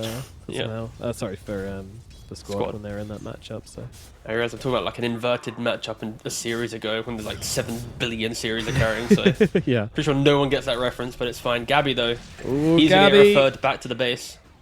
Yep, and Katomi might be falling if he's not careful. Oh, Psyblade finds him with the deny once again. Kiritich styling. Dude, I'm loving this Kiritich TA so far. I mean, it's been 2 minutes in. He's already done 2 kills, which is just sick. I mean, he's doubled his kills from previous games. Like, yeah, of course you're going to be happy. Quite a good start for the lane. Of course, regen is so key. Like, as soon as the TA doesn't have the regen to exist within the lane, Veno will slowly take over. So resource management is so key. And Fishman top also dying. So yeah, VP, an exceptional start to this first game. Getting kills left and right. But not in the center. Because this mid lane matchup is even. Nothing happening in the center. Nothing happening. Well, Squad did actually pick up both water runes. Stormstormer didn't really bother about stopping him. So no bottle on the Tumbasaur, so he's just kind of like, whatever, take him, it's fine, go and wand anyway. Key difference is Stormstormer, you just mentioned it, he doesn't have the bottle, whatever, FNG dies, we don't care. But Stormstormer though, he's going for the Vanguard rush to deal with the slight spam. Normally, we see Timbers go for bottle stick, right? But this time he went for stick ring. The question is, will he be able to get the extra 700 gold to complete the Vanguard before Ember finds that 1 kill threat? Because it's looking quite spicy right now. I love the fact that Stormstormer is showing us variations on the matchup at least. Yeah, now even the Ember going for the bounty rune as well, so he's really looking to keep that bottle topped up and just give him all the resources he needs to keep trading with the Stormstormer here. But When he's away, Stormstormer can tank creep waves and get up reactive armor, so that's actually going to mean that he heals, basically, when the Ember's away from the lane. The longer he spends out. I forgot Twitch chat was basically live, so I looked across and was like, oh yeah, what up Twitch chat? Dude, everyone's guys? such a big fan of Gabby. It's so wholesome. Or at least let me rephrase that. They're here for Gabby, win or lose. Yeah. I don't know the vibe. If If they lose, I think you might be like, oh, these guys don't like Gabby that much. Yeah, It exactly. turns out. But it's very... That's just the nature of the SDA fans, you know. yeah, he carries a lot of they weight they, in they chat. love as hard as they hate. Should we do the vote? Are you here to see Gabby succeed or to lose? Oh, I don't want to see that. Press 1 I like for being succeed. in my little zone. I mean, oh, Kiritich is going to be able to get another one. I think Gabby might be in some trouble as well if he doesn't back himself away. Tries to finish the job. Oh, no. No. Oh, dear. Oh, the little tree tunnel. Not many people use this one. He's Oh, so no, dead. Penitence is out onto him. Yeah, he's gone. He's gone.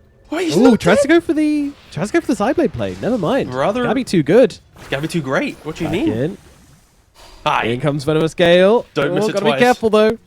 Careful with the side blades. Oh, it's so spicy down here in the bottom lane. Jesus Christ. Fishman is dead up in the top side as Nodus is very, very low on HP as well. But yeah, it looks like they tried to finish off the kill. He's got to be so careful with this Naga illusion, so they could just kill him if he's not careful. Watson isn't going to be too bothered about this. And in the middle lane, the two big boys are just beefing it out with one another. Radiant's courier has You never Oh, miss a it's Gale headbutting twice. That's what we competitions. learned from Gabby. 2 Gale Gabby. That's Yep. his new nickname. It is. That's what they've always called him. Krilich really doesn't like being galed, huh? There's a No. reason this here. Oh, top lane, noticed, getting chased under the tower. Wait, Watson! Gotta be careful there, bud.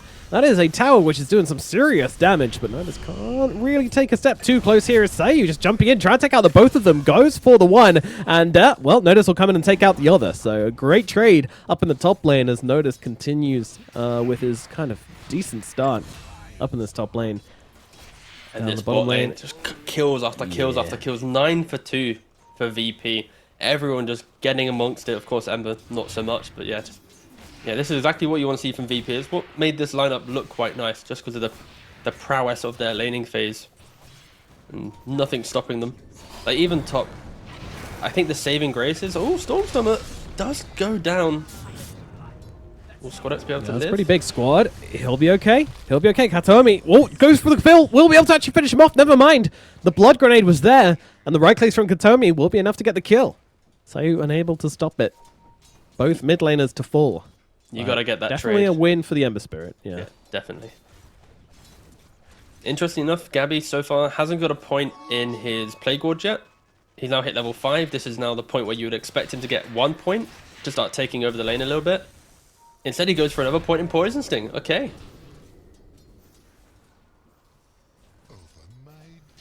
The thing is with Venomous, Yeah. like level 1 Plague Ward, it's so easy to kill, especially with like a chain creep or something. But once you get to level 3, the lane's yours, right? So I can see him trying to bully the lane, but I'm yet to see him stop TA from farming. So now the question is Oh, like, mid lane again. oh. Ember Spirit. Oh, he's going to be able to get out this time around. They run out of stuns on the line. Katomi unable to finish the job. That will be that. Radiant's middle tower is under that it is.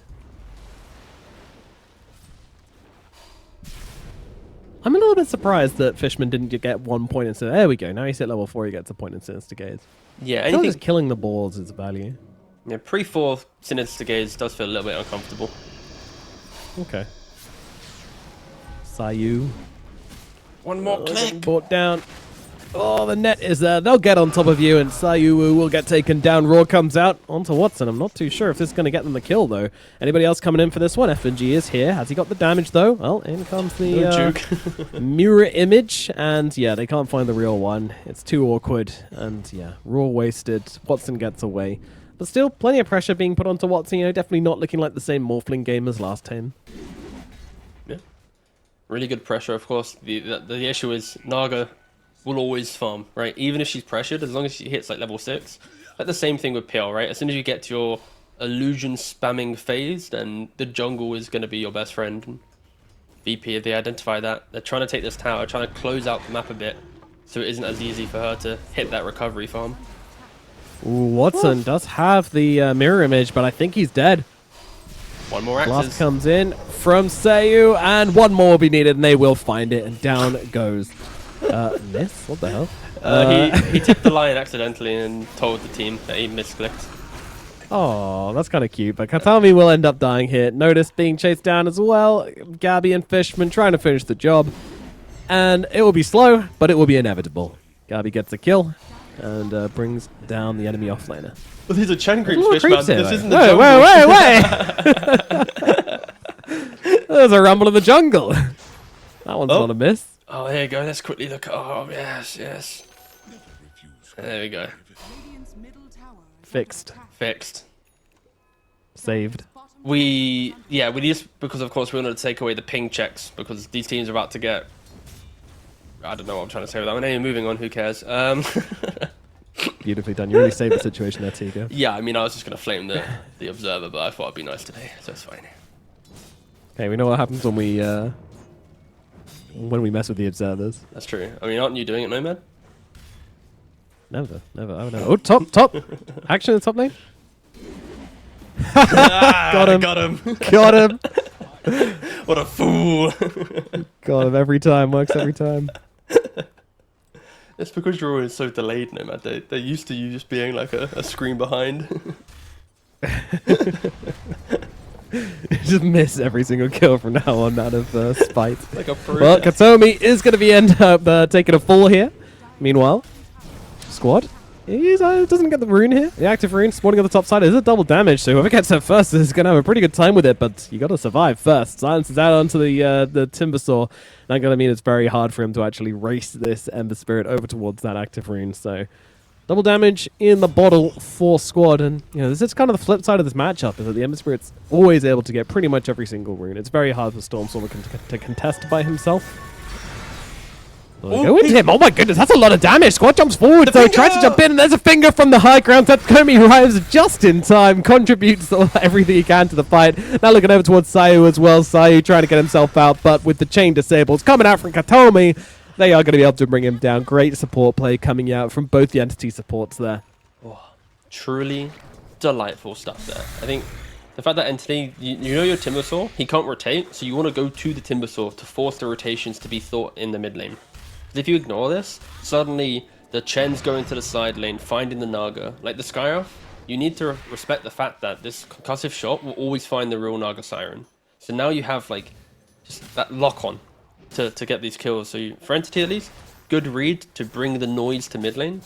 And yeah, in doing so, it gives a little bit of room for everyone to farm, but it is catch-up farm. It's not them running away with the game. Who is running away with the game? This TA. About to hit 6,000 net worth, having a stellar time. Dragon Lance, and then basically 2 components deep into Desolator. Pretty good. Pretty good. See what Kiritich is able to do. How he's able to fight and what fights he decides to join. That's always a big thing about any carry player. When do they join engagement, and which engagements do they choose to join? Ember, boss man, you're very much alive, don't worry. Dangerous game. Damage out onto Kataomi. Sayu's on top of him. He can finish him off. He gets one more Arcane Bolt on top of him, but in comes the stun from the sideline. Beautiful Chain Frost bouncing around from Fishman here, being absorbed a little bit by the creeps. The Raw comes out. That's not getting a whole lot done. Kataomi has fallen, but Sayu will die in response as well. Squad just throwing in the Slider Fists from the sidelines. No one's dying. Well, I mean, supports are dying, but these cores are so tanky. When you think of Entity, right, you've got double Vanguard. Veno and Timber both have a Vanguard. So against this, like, cheap physical damage of the Chen creeps, plus maybe, like, the Beastmaster as well, throwing in some clicks, like, you're kind of leaning more on the axes, the Mystic Flare, to be the big damage right now. Even, of course, the Sight Spam. Venomancer, I think, has he completed the Vessel, or is he changing his build? Okay, he's changing his build. Gabby was tossing and turning between, is he going to go for the Vessel, Crimson? Now he's looking towards an Atos for a little bit more control. I think Gabby's got a little bit of indecision, and now, in a crazy turn of events, he changes it once again. He's now going back for the Vessel. So I'm just looking at Veno right now, and I'm just seeing his quick buy. His quick buy's just flicking through so many items, but no, now we're good. He's settling on that mid-game timing, and the key thing here is if you look at Naga Siren, that's the hero that is so super important. Because you expect everyone else to have something, but how does Naga enter the game now? She's going to have the Manta. Will that be her moment to give it a go? And Lion. Yeah. It's kind of like a duel, like, oh, I can join fights, but I can also take over the map if I want to. Oh, that was smooth. He's out. Tumble a toy and a He's smoke. always out. Yeah. Feeling like VP are kind of stalling a little bit in this middle lane as well. Like, I feel like the Ember could just go and farm some shit and let his other heroes just sit mid and absorb this kind of pressure. But I guess he's still getting the waves with Slight, so it's not a big deal. You don't really have a hero that can sit there though, right? Because a Chen naturally lives in the jungle. Sky's always looking for that place. I think they're doing an okay job with their positioning. And of course with the Chen having the Solar Crest, plus the Meld Strike, this Roshan should fall quite nicely. Again, for VP, their best timing will be Beastmaster Ags plus one tanky item, be it a pipe, the BKB, just wherever he wants to go. And yeah, I think VP are very much ready to take over this game. Look in that pit. I've looked in it and it's gone. Yep, that Roshan's gone. Nice little two-man Roshan play from FNG and Kiritich. Now they can look to exercise this Aegis onto the side of Entity. Entity were not ready for this one, and Fishman was not ready to get sliced up by the Ember Spirit. Now they're chasing forward for more. Notice he's got the Roar available. Should he want to throw it down? Certainly does. On Stormstormer here, just trying to slow the retreat and make the fight happen. Squad gets another as he takes down Katomi. Looking towards Gabby here now as well. Gabby trying to back himself out. Will be able to escape under the tower, but VP are here, and I think they're here to stay. They're looking to push some tier 2s. Just kidding, TP out. Psych. No matter tier 2s, let's leave. No, I think if anything, this just demonstrates how strong VP are right now. If they play together, Entity don't really have a rebuttal to this level of aggression, especially when this Naga Siren's playing catch-up farm. Gabby, he needs to be so careful. Sure, you got 4-point Plague Wards, but you don't really have that item to give yourself that position. He disassembled Vanguard, completed the Vessel, of course. You kind of want to have a Crimson and a Pipe, with your Naga having Manta plus 2 items, and that's probably the time that Entity will be confident, but until then it is really VP's game to run around the map and do as they wish. Yeah, for sure. Mode wait. What can they find though? That's the thing. It's half what can they find, half what is Entity going to give them. If you want to pull off a big heist, you got to take a small hit. Entity, if they want to win this game, they might have to just kind of drip feed VP something, you know, play them around the map, try and get some values out of these deaths. I think they easily can find pickoffs based on the Lion plus 1, but their best time to fight is going to be VP's overextension. The Ember jumps in one too many times. The TA, she is a hero built on positioning. If she ever wastes her blink, she gets hit by a Veto slow or illusions. Big at top. It's a lot. Again, it's a lot of poking. Unfortunately, he does jump out quickly enough so that support Entity can't capitalize on it. Yeah, realized the line wasn't showing, that he could have a Blink Dagger and just getting himself out immediately.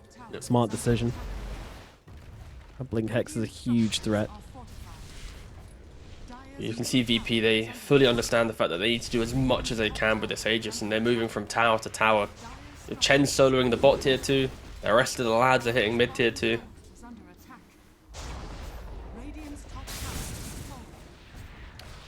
Yep, and that's the thing. Nothing really to take VP's attention away from this middle lane at the moment, so a little bit of pressure coming out at top, but it's just Naga Siren Illusion. It's not going to do any meaningful damage. Stormstormer just farming in the jungle. Doesn't feel strong enough to kind of take the fight to them. He has, I believe, got the, yeah, Sanjin Kai has just come out to him now, so is that his timing? Oh, Gabby. Gabby. Oh my goodness, he is in so deep. Throws down the ultimate onto the Templar Assassin just to kind of slow her down, but it's not really going to get a whole lot done here. And that is a long cooldown on that ultimate as well. Not really one you want to be wasting. Yeah. Entity, again, it's all about time, and Gabby, we'll be seeing him do this a lot more, I feel. Like, he's going to throw multiple Plague Wards down, he's probably going to die, but in doing so, you're hoping for that opportunity down the line where Timber's farmed the Ags or the Lotus Orb. Your Naga has transitioned into actually wanting to fight, because that's the other difference. At this point in the game, last time, Morphling, or Watson playing the Morphling, he had 9+ kills, right? He was joining fights, helping his team out with this Lincolns, but in this game, it's a completely different story. It's kind of 4 protect 1, in which Gabby's kind of having to do the role of the all 4. Yeah. Because no one else really wants to join the fight because they're just going to feed. And you see that here, that Fishman shows himself for a second. Might actually yeah, live. Spells But... being thrown his way, but yeah, it does seem like a bit of hesitation from VP here. I mean, they don't really have the heroes in the neighborhood because they're up in the top lane, getting killed There by it Noah is. Watson. Okay, Lion Blink Hex. We talked about it before, and now we see it in action. Good lad. And this is how Entity are going to win this game. Death by 1,000 cuts. If you waste your time trying to push into like the Veno by bringing multiple heroes, yeah, you might take the tier 2, but then suddenly Katomi's smoking up, killing off this Boots of Travel Ember. So, no. Entity are adjusting nicely to VP's aggression, but for VP, they didn't break the game with this first Aegis, so now it's going to be slightly awkward going into the next Aegis. Like, by that point, Entity are going to be ready to fight, so VP, they need to do something to at least take control of this game. What can they do? They I, have mean, I to think the pipe on answer is just Chen. try and kill some Go. heroes, but Yeah, I mean, just go. Like, FNG, he's a big boy. He's potentially going to overtake Gabby offlane Venomancer in regards to economy. Only 500 gold away. He has a Solar Crest and a pipe. The offlane Veno hasn't even finished his pipe yet. He's 90 gold away, so I would love to see VP use this timing and just get amongst it. But right now they're just hitting some creeps. yeah, they're kind of just playing Entity's game. Like, I'm looking at these drafts and I'm like, yeah, surely this Nagasara. Oh, she could be in some trouble here, but nope, there's the song. She sings a glorious song. Is that What a power necessary? play. Was that necessary? I mean, it was a nice, VP sandwich with a bit of Watson filling. It was a nice TP. I think the only justification for that is maybe Ember could have slight changed, so Watson was being preemptive. Yeah, maybe. Oh, Doesn't bottom matter, lane, a though. bit of action happening as they make the play onto the support. Roar? But immediately they're going to get 1, 2, maybe making it 3. The Roar is out onto Stormstormer. He's just getting torn apart as well. 3 kills taken out. Entity getting way too cocky here in the enemy jungle. And now Notice has got the BKB as well. Like, TA, I think, was she completed? Harrow? No, also going for BKB. Like, they are so strong. Yeah, I'm not sure what that play was. I mean, I guess they were trying to get some vision down in the enemy jungle. Saw a Skywrath, like, oh yeah, we'll take a cheeky little Skywrath kill. But yeah, very quick to react on the side of Virtus.pro. They don't have the And, best they damage, punish. to be fair. Like, when Lion jumps in, you need multiple heroes clumped for Lich to do well. Veno's a lot of damage, but over a long period of time. And then Timber's also kind of, like, explosive to the correct heroes, but not really that much in this game, right? So it is awkward for Entity to make those plays. It's not as sweeping as the last game, where it's like, find hero Sunstrike. And in doing so, Entity, they see the double heroes top, right? So I can understand why they're going bottom. It's just, they're not in a position to be as quick as they were in the previous game, if not series. And Yeah, for VP, hit some creeps, wait for that second Aegis, and with that next Aegis, that will be the point where they will show us how they're going to try and close out this game. Do they have the execution required to get through how annoying Entity will be? Because even if Entity are behind, Timber saw high ground spam plus tankiness, Naga Siren skipping waves, Veno, Lich, Frost Shield. Like, this is not a simple get Aegis end game. Like, there are going to be layers to VP's aggression with the lead that they have. Yep, we'll see what they're able to what they're able to put down. It's all about kind of discipline on the side of Virtus.pro, whilst also not being too disciplined, where you just kind of let your timings go. That's what this game's always been about for them, since they've been on the front foot. And to a certain extent, Entity as well. You know, we saw a lack of discipline down at bottom, going for that Skywrath kill, Dyer's middle poisoned chalice, if you will. What are the big timings coming up for Entity then? We've talked about the VP timings that they've just hit, but we're looking at a Heart not too far off from Watson, honestly. He's very close to just being able to buy out that recipe. For Entity, it's survivability of the jump, right? Like, when a hero gets roared, you need to have the confidence on Entity. It's like, they're not going to die, and then we get to play after. So Timbersaw getting the Aghanims, Naga getting the Heart, maybe even Gabby getting a Lotus just to rebuttal some of the single target spells, right? But that's probably where Entity will be super confident to make the plays. But I wouldn't be surprised if they even like you see now, they're making that smoke. They can look for opportunities. They just need to be calculated with it. Because of course VP, they see hero dies. Double BKB, Yep. blink, super easy for them to be explosive. And blink on beast as well, like whoo! Yeah, he is a beast. Yeah. He is a beast. They got 3 BKBs on all cores, blink dagger on TA, blink dagger on Beastmaster, pipes. So like VP really need to blunder this next fight. I feel to lose it. Like, it's their fight to lose pretty much. Yeah. Like, they've got absolutely everything that a team would dream of to be able to secure Roshan. And it is daytime. It is currently in the bottom lane, and they do have vision of it. Will Entity try and contest? They have all the items line that we has been mentioned. drawn. Them heading over here. They're gonna have to be very, very quick though, because this Roshan is gonna go down fast. You have some very good Rosh taking heroes on this draft, and I don't Double think they're force gonna make after it in Naga, time. go. You saw. Yeah. Go. Like 4, 3. Never mind. Learning to Something count else is with absolute Nomad. Well, I thought he was gonna meld immediately. He didn't meld. There we go. Okay. Yeah, it's fine. Aegis, Cheese, BKB. Yeah, there is no chance you fight VP now on their terms. Not a 5-on-5. I don't think that's ever going well for them. Even though Stormstorm did pick up the Aghanim's, like it's a big timing for their team. Because Stormstorm can now actually frontline, which he hasn't really been able to do this game so far. Mm-hmm. But, yeah. And there's no dispel inside VP's lineup. So this Ags isn't going to be a quick, oh, we've already got a Yules, guys, don't worry. Like, that isn't even a consideration for any of these players. And you could argue Nullifier would be good, and I think TA, yeah, she just tabs it in, so that will be the answer for Timbersaw down the line. He pops it, you instantly break it. Now he's not as tanky, of course, just natural reactive armor at that point. But for VP, this is the window that we're farming for. They have everything in their power, but already, as soon as that Aegis went down, Entity drew the line. It's like, guys, if they come bottom, go mid-top. Naga will always be able to skip these waves and make them feel uncomfortable. So for VP, at least, you see this smoke action.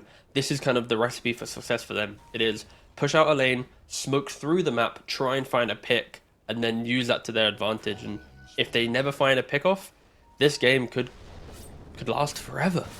But we'll see if they can. Or if they just barrel up for the high ground. I'm seeing a lot of different actions occurring with VP, but the general gist of it, if you look at the minimap, is I want to get out of this game. I'm just going to go for the YOLO high ground. Which is also fair. It will force their opponent back, potentially.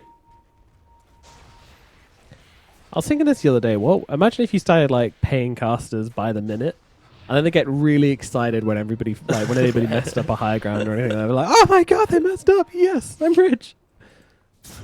But draft is double pay. Oh no! They're treated. You know, like flying when you're boarding, you don't get paid for the boarding process, only the flight time. They do the same. You know. It's Yeah, like, yeah. You don't get you don't get paid during the draft. Yeah, It's don't get paid for the draft. It's free. Watson in some trouble. Up in the top lane. Sunsed up. He's dead. That is a big pickoff for the side of Virtus.pro. I'm not sure what he was doing this far down the lane, but I don't know. I think he just used the Manta a bit too early, gets silenced up, and then all of a sudden it's uh-oh time. Yeah. The entire premise of Entity's game is survival, but in the meantime, TA's mid, but she got the BKB off. Yep, she's pretty tanky at the moment, but gets through one support. Gabby's going to be the next target. He's going to get himself away. Big explosion on Stormstorm. It doesn't do any damage, but they will finish the job with the chakra. But the rest of the team is coming on through here. So, Virtus.pro, they will take down 2. They lose their Aegis, though. How big of a cost is that? I think they're Wow, going it's going to high back in ground. 10 seconds. Lich is dead. That's a key thing for the high ground siege. When Frost Shield isn't in play, they can force out a glyph, force out just them all to sit back in base. And yeah, I think for VP at least, you now have glyph on cooldown. You mentally understand now that's like the process of winning. Find the pick, get the kill, glyphs on cooldown. So now there's going to be a big window where if they get another pick off, we're now not talking about a tower falling, it's the racks falling. Like you have Beastmaster, Chen, and TA. Entity need to be careful. It's a very delicate game that they're playing right now. Radiant are scanning. I'm really wondering how these next few fights are going to play out. Well, I can see this one. The roar comes out onto the timber saw, but it looks like he was able to get off the reactive armor, so he's surviving, trying to get away through this, and yep, does get up to the high ground. Chakram comes out as well. Song's going to be out there from Watson, but it doesn't stop Squad from finishing off Fishman. Watson, he's actually silenced up for the time being, so he's in a little awkward situation here. Needs to get off that mirror image, but actually is still on cooldown. Back to the high ground we go, though, and Entity are somehow able to escape from this one. Not Fishman, though. The Lich is dead once again. Will they be able to do any damage with this, though? Beautiful stun there from Katomi to prevent the TA from BKBing, getting the right clicks off. You know, Naga Siren slowed up by concussive and traps. Like, that could have been her dead to rights, and you can see how uncomfortable it is for VP to go high ground, but also for Entity, how little damage they really do. Yeah. Yeah, they are struggling.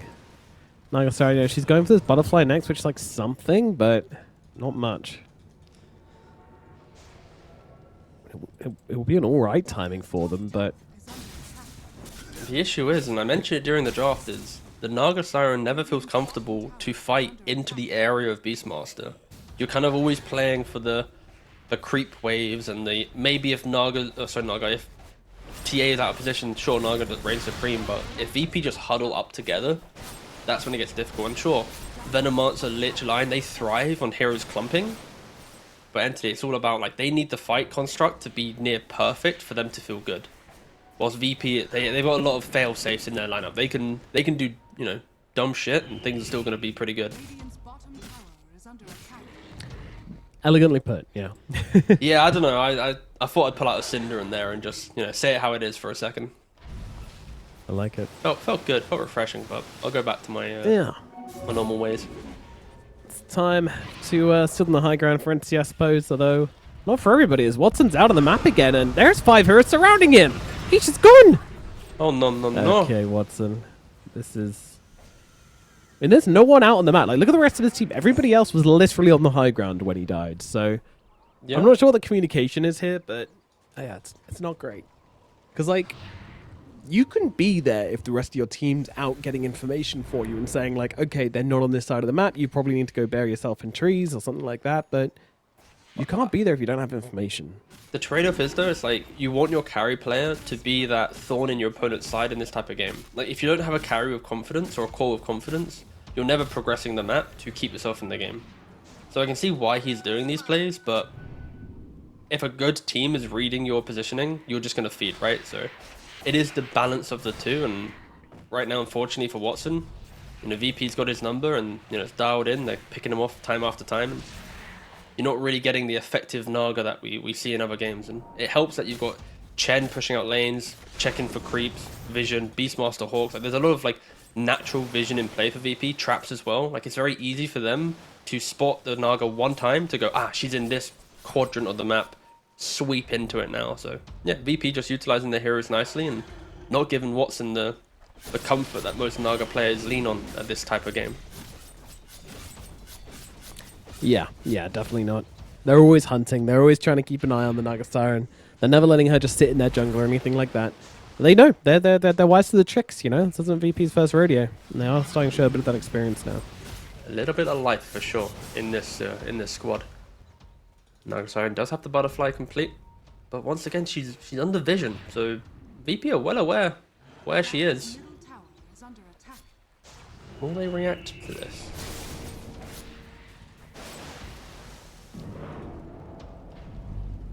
Missile also about to complete the Shivas. No, in regards to item progression, to be standing. like if you look at the items of Entity, they are continuing to go down the Let's Survive route. Lotus complete on the Venomancer. You've got Timbersaw about to complete the Shivas. See from his courier, the Butterfly also complete on Watson. Like, they are getting to the maybe VP will overplay their hand and all these items picked up, they're smoking up themselves. Maybe they catch VP by surprise here. Big timing for them. Stormstormer, he sees the heroes. He knows what they are. Immediately jumping on him, but they can kill off the Chen straight off the bat. It wouldn't be bad if the sword comes out, but he's got that reactive armor going. Is it going to be enough to keep him alive? Looks like it is. He backs away. Chen still somehow alive. Does finally go down as Krytlich finds the lion on the sideline. Song comes out, saves him for the time being. And Watson, he's showing no signs of leaving. This is kind of surprising. The rest of the team going to back him up. Watson trying to just fight up, but Squad immediately looking for those backliners, immediately trying to get on top of those supports, bring down the Lich, bring down the Lion, but they're just not able to do so, and now he's going to get cut down. Squad is gone. Entity finally find an engagement. They come out ahead. Now, what more can they get? Watson's chasing down. He's looking on Sayu here. This net is there, and that is going to seal the fate of the Skywrath Mage. Lion's Lynch, he's in the tree line. Ooh, Hex. Oh! oh, he didn't see him. Oh, there's a tree in between them. He couldn't get in. The door was shut. But look who's waiting. Knock, knock. A delicious prize. Kill the creep. Finger it. Finger the creep, Lion. Do it. We're talking about the inevitable blunder for VP into how annoying Entity is, right? And this is it. Entity, they find the window and it's perfectly synced up with the next Roshan. The only expense there was the Katomi buyback, and VP, Yeah, every Aegis is so fundamental in their ability to look at the high ground, and this time Entity are going to swipe it away from them. Yeah, I think we really need to look at, like, we kind of need to look at these rules, right? Because that's what's been winning them the fights. These past two fights, they raw Stormstormer once he's already used the reactive armor. I think the fight before he didn't use it, but this fight he definitely had it going beforehand. So it's like, yeah, sure, you need to be doing consistent damage, but you didn't kill him. Yeah, I can see why though, because they have the nullifier on TA. So if they sync up everyone perfectly, you raw him, you purge that shield, and then you try and kill him. I can see it maybe working, but at this point in the game, when you're throwing in additional pipes, you've got a Glimmer Cape, the Frost Shield, like, it's very easy with a hero with that much HP. Even if you take away his ags, there's still a plethora of utility behind it, right? So it's a high risk strategy. I think if we were talking about this like 9 minutes ago, before some of these items came into play, Timber's feeding their easy game. But at this point, because Entity have itemized so defensively, I fully align with you that these Raws probably need to be on the kind of the big ticket heroes now. Like, find the Naga, get the kill. Issue is, of course, Stormstorm will always be the one jumping in first, so if you don't stun him up, he's just going to run around and cause havoc. So, yep, this is now the part of the game where VP's lineup is falling off, is going to have difficulties, and we expected this to occur, but we also expected them to maybe take a lane of Rax earlier in this game because of how dominant they were being. Yeah, that's true.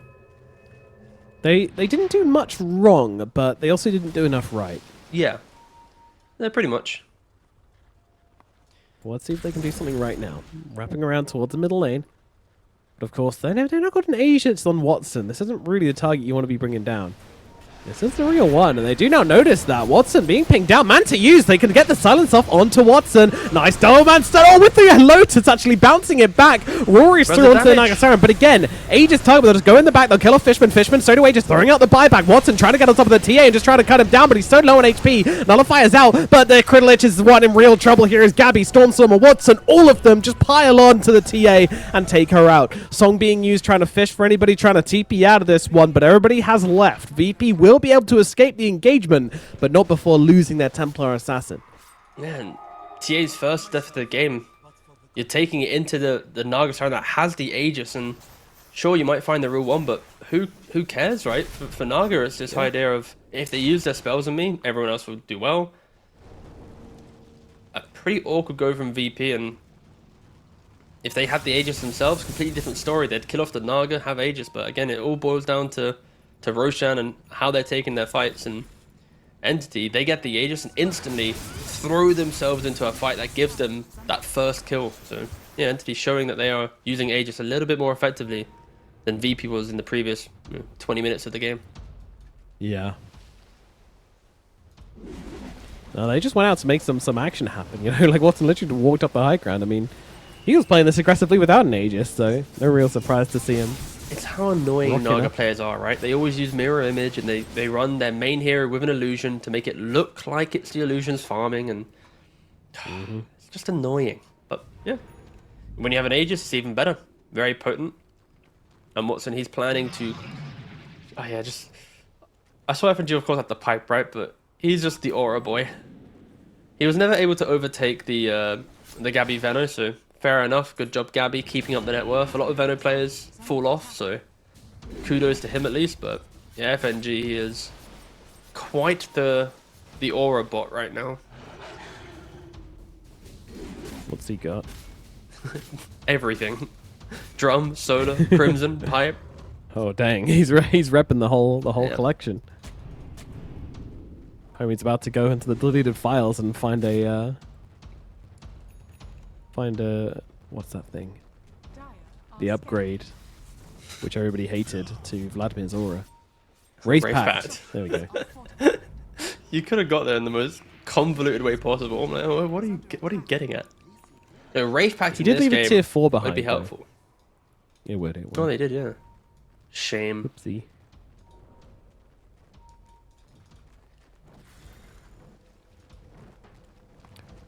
Hex Alright. complete on the Venom Monster as well. So now you've That's got, pretty big. yeah, beautiful lockdown. I think this Gives them Lotus has been real a chance sleeper of item. Killing the TA. Like we've seen this Lotus be very annoying as well. And then on top of that, the shard to stun off of the BKB. Like this Venom is doing a lot of small actions in the fight, but for everyone else to really pop off. Here we go. Stuns out onto the Chen. That might be the target they want to break down as all hell breaks loose. They're just going to throw everything they've got onto the Chen. He does get off the ultimate. He's surviving a surprisingly long time here. Another song just to go for the reset. Refresher on Beastmaster. And they will kill off FNG. Yeah, get those stacks down for sure on the drums. All that for a kill onto the position 5. I mean, he's a very rich position 5, but nevertheless, that is your aura carrier. Crazy engagements we're seeing here. Oh, you just walk it back Really down. is some high-level Dota. Yeah, I feel like for Entity, they're showcasing how calm they are as a team. Like, they lost the early game, they lost the early Aegis, and Ember should be out. He's got the Remnant, it's fine. Yeah. The Hex was there from Gabby. He was slithering in through the side, but wasn't quite able to finish the job. Key thing for Entity, this is a showcase of coming back into the game through good choices. It wasn't the cleanest of comebacks. Of course, Watson did die a couple of times, but the overall team subscribed to the idea, and now they're in a position where they can win the game, of course. Potentially taking the first racks after VP looked so dominant. Yeah, I mean, with a Chen respawning and no Aegis in the hands of Entity, they're going to chill out for the time being, but a message has been sent. The message that we are the dominant team now. Entity are ahead, and look at that graph. My goodness. Fell off a cliff, but of course, win probability hugging around the 60% mark most of the game, but that will always be the volatility of picking TA into Naga. And I guess I was always mentioning like the Beastmaster being the counter. Like, I'm yet to see the Beastmaster be in proximity to the TA to give the Naga a hard time. Like, most of these fights have been quite independent of each other. So this whole Beastmaster covering TA scenario that we discussed during the draft hasn't really been too much of a, oh, Watson, you silly Billy, you picked the Naga, of course. No, I've not seen any of that. I've just seen a normal Naga game. I mean, I agree for the most part. I do feel like it's not been... It's been a slightly harder than the usual Naga game. Sure, like, we've sure, seen sure. fights where the illusions have just been turned into butter, but yeah, getting to the point in the game where everything's just so tanky. Hex also complete on Gold the Naga Stormer, Siren wrapping now. around. Double Hex plus a Lion Hex. That's 3 Hexes. Good counting. They're Thank holding you. this little high ground here on the Twin Portal. MKB just picked up by the TA, so more Naga damage available. Smoked up. Inside of Virtus.pro as well. And here we go. They go on to Notice. He's going to be the first target right now. Is that a preload at all? I mean, the roar comes out. Everything being thrown. Watson's in trouble. There's too much damage coming down, and he is dead. Buyback coming out from the Nagasaraners. Immediately, they'll jump onto the backlines here, trying to bring down Fishman, trying to bring down Gabby, but both of them are surviving through it as Stormstorm just running through the fight right now. But it is Gabby in trouble. Cheese comes out from him, though. He's going to be surviving for the time being. And now there's a Hex out onto the Ember Spirit. They'll turn their targets towards the Ember. They'll take him down. Watson's here with the buyback. Takes him out for the first time. Now moves on onto FNG. He will fall as well. 2 buybacks available from the both of them. Do they want to buy back and take this Roshan fight? Can they take this Roshan fight? Really good effort there from VP. Like, the fact that they isolated the Naga so quickly. Watson, probably 2 or 3 deaths in this game haven't been the best deaths that he could have had, but at this point, it's like VP used so many resources that the buyback from Naga instantly into Roshan. If you're Entity, all you care about is taking away this Aegis. And Unfortunately, when you take the 4th Aegis, it doesn't actually end the game. That isn't a new feature. We will be back Yep. shortly. At least we can have a look at the games coming up. Execution versus Asta and Entity versus Asta, but yeah. I mean, if Entity can bounce back in this game, then I think that Asta series will be hotly contested. That's what I'm getting at. Because I think Entity coming into this, most people would say that they are. Kirilich. Oh no, we can't miss this. Oh. TA just died, guys. Just so you're aware, TA was at the top river rune. She perished, and in doing so, she is now dead for 90 seconds. Hello, everyone. We are sponsored by Spotify. This is your podcast version of the game right now. New feature. 43 minutes, 40 seconds into the game. Walking into the high ground tier 3. Again, I will emphasize that TA is dead. No buyback. 500 gold away. But they don't know that. This isn't a buyback because she doesn't have the money for it. That she doesn't have the timing for it. Yeah, She it's just doesn't have 500 the money gold. for it. So Entity will be respecting that, but they're also poking Nagasaran up onto the high ground. He's going to get roared up at the moment now, and well, a couple of Force Staffs are going to get her out of the Mystic Flare range, so she's going to be okay for the time being. As they'll reel in the Beastmaster, that Aghanims on the Nagasaran, putting Beastmaster in a terrible position, and still 50 seconds on the TA, as the Beastmaster is going to fall as well. Buyback is available from him, though, as Squad's in pretty deep as well. He's got a BKB running, though, so the Ember Spirit is okay for the time being, but now the Hex is there. Never mind, he's gone. Again, buybacks are available. 36 seconds now on the Templar Assassin, but Entity are on the high ground. They've taken the tier 3. They're moving on to the tier 4 now as well. Entity doing some serious damage, about half health onto the melee barracks, and they are just continuing to go through them. Finally, the Fortify gets used by the side of Virtus.pro. There's 20 seconds until the TA is back up. Ember Spirit and Beastmaster are dead, but they have the buybacks available. Entity, they're looking for 2 lanes here. They will finish the middle lane of barracks and move down to the bottom T. Oh, I mean, VP, they're going to have to use these 2 buybacks. TA is about to respawn, but you've just lost 2 sides.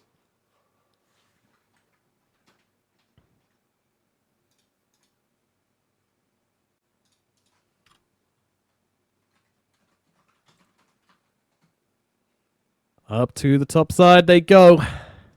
Kirilich, he is setting up for this. There's the first buyback being used. We have the Beastmaster buying back into the game first. And in we go for the top. Once again, apologies for the, the disconnect here. We're doing the best to give you the action as they bought back now on everybody. So VP are back fighting with 5 heroes. And Watson, he's just going to try and pop the song. He wants to try and get himself away. But he doesn't actually. He's going back in with the song, and they're getting on top of the TA. They're throwing everything they've got into the TA, but the roar comes out from Notice to slow down the attack. So Kirilich is still alive for the time being, but no, the moment she comes out the other side, the stun is over, and the TA is dead. No buyback on the TA either, but the only casualty off the fight. Meanwhile, both supports were killed by Squad on the side of Entity, but they're both buying back and TPing in, and it is the Ember Spirit on the front line who's being targeted by everything, and they'll get him dead as well. The net, the Hex, everything they use just to bring down the Ember Spirit, and with the 2 of them dead, they just can't fight anymore. Virtus.pro, they are going to give this one up. They call GG. The fight just wasn't enough. And, there you go. You saw everything you needed to see. Oh, man. I mean, I have to say, it's not the ending we maybe would have wanted. I mean, no one saw it coming. That's all I'm saying. No one saw this one coming. No one saw it at all. Oh man, what can you do? Sometimes it be that way. But yeah, basically in the last big long fight there at the end, I mean the TA didn't have buyback. She didn't save for it. Yeah. They pushed to the high ground. So I just kind of forced VP to just kind of commit bodies to the defense when they really didn't want to, but they needed to buy enough space for their TA to come back into the game. So they just had to use their buybacks as a resource, and then they go for the final fight. And yeah, they get a couple of kills onto Entity, but unfortunately Virtus.pro, they do end up going down on their cause, and once one's dead, it's kind of over. Entity just smelt blood in the water, and we're able to finish it off with some buybacks of their own. Yeah, I think, if anything, for VP, at least, it's like this was their better draft, but still execution and team understanding is their issue. So I think they were in a position to maybe win this one out, but Entity, I feel as if they have the confidence to play any type of game. They're muscling up against Liquid, they're beating VP 2-0, they're coming back in the second game. Even though Watson's having probably one of the weaker games that we see from him, he's still doing the things needed to get his team to the point where they can come back in, or at least set everyone else up for success. So yeah, Entity, they're looking good, they're looking consistent. I think they should cause some upsets down the line, and it's fun to see Gabby come into the roster and be able to slot in nicely. As an offlane, he looks like a natural offlaner right now. It doesn't look like he's the carry trying to be the offlaner. He just looks like, a part of the squad. So yeah, cool to see Entity. It's always nice to see this team have a glow up. That's what the cool kids say. And yeah. I think I had the exact same reaction. Like I was expecting, carry going into the offlane.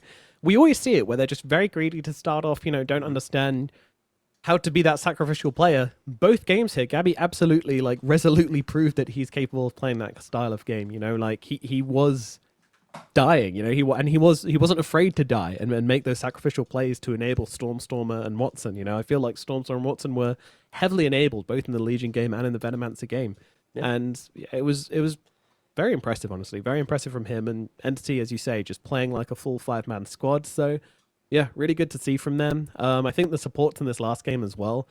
Man, that line just setting up for so many kills. I mean, my goodness. They were just catching everybody with that line. And, yeah, that was pretty insane.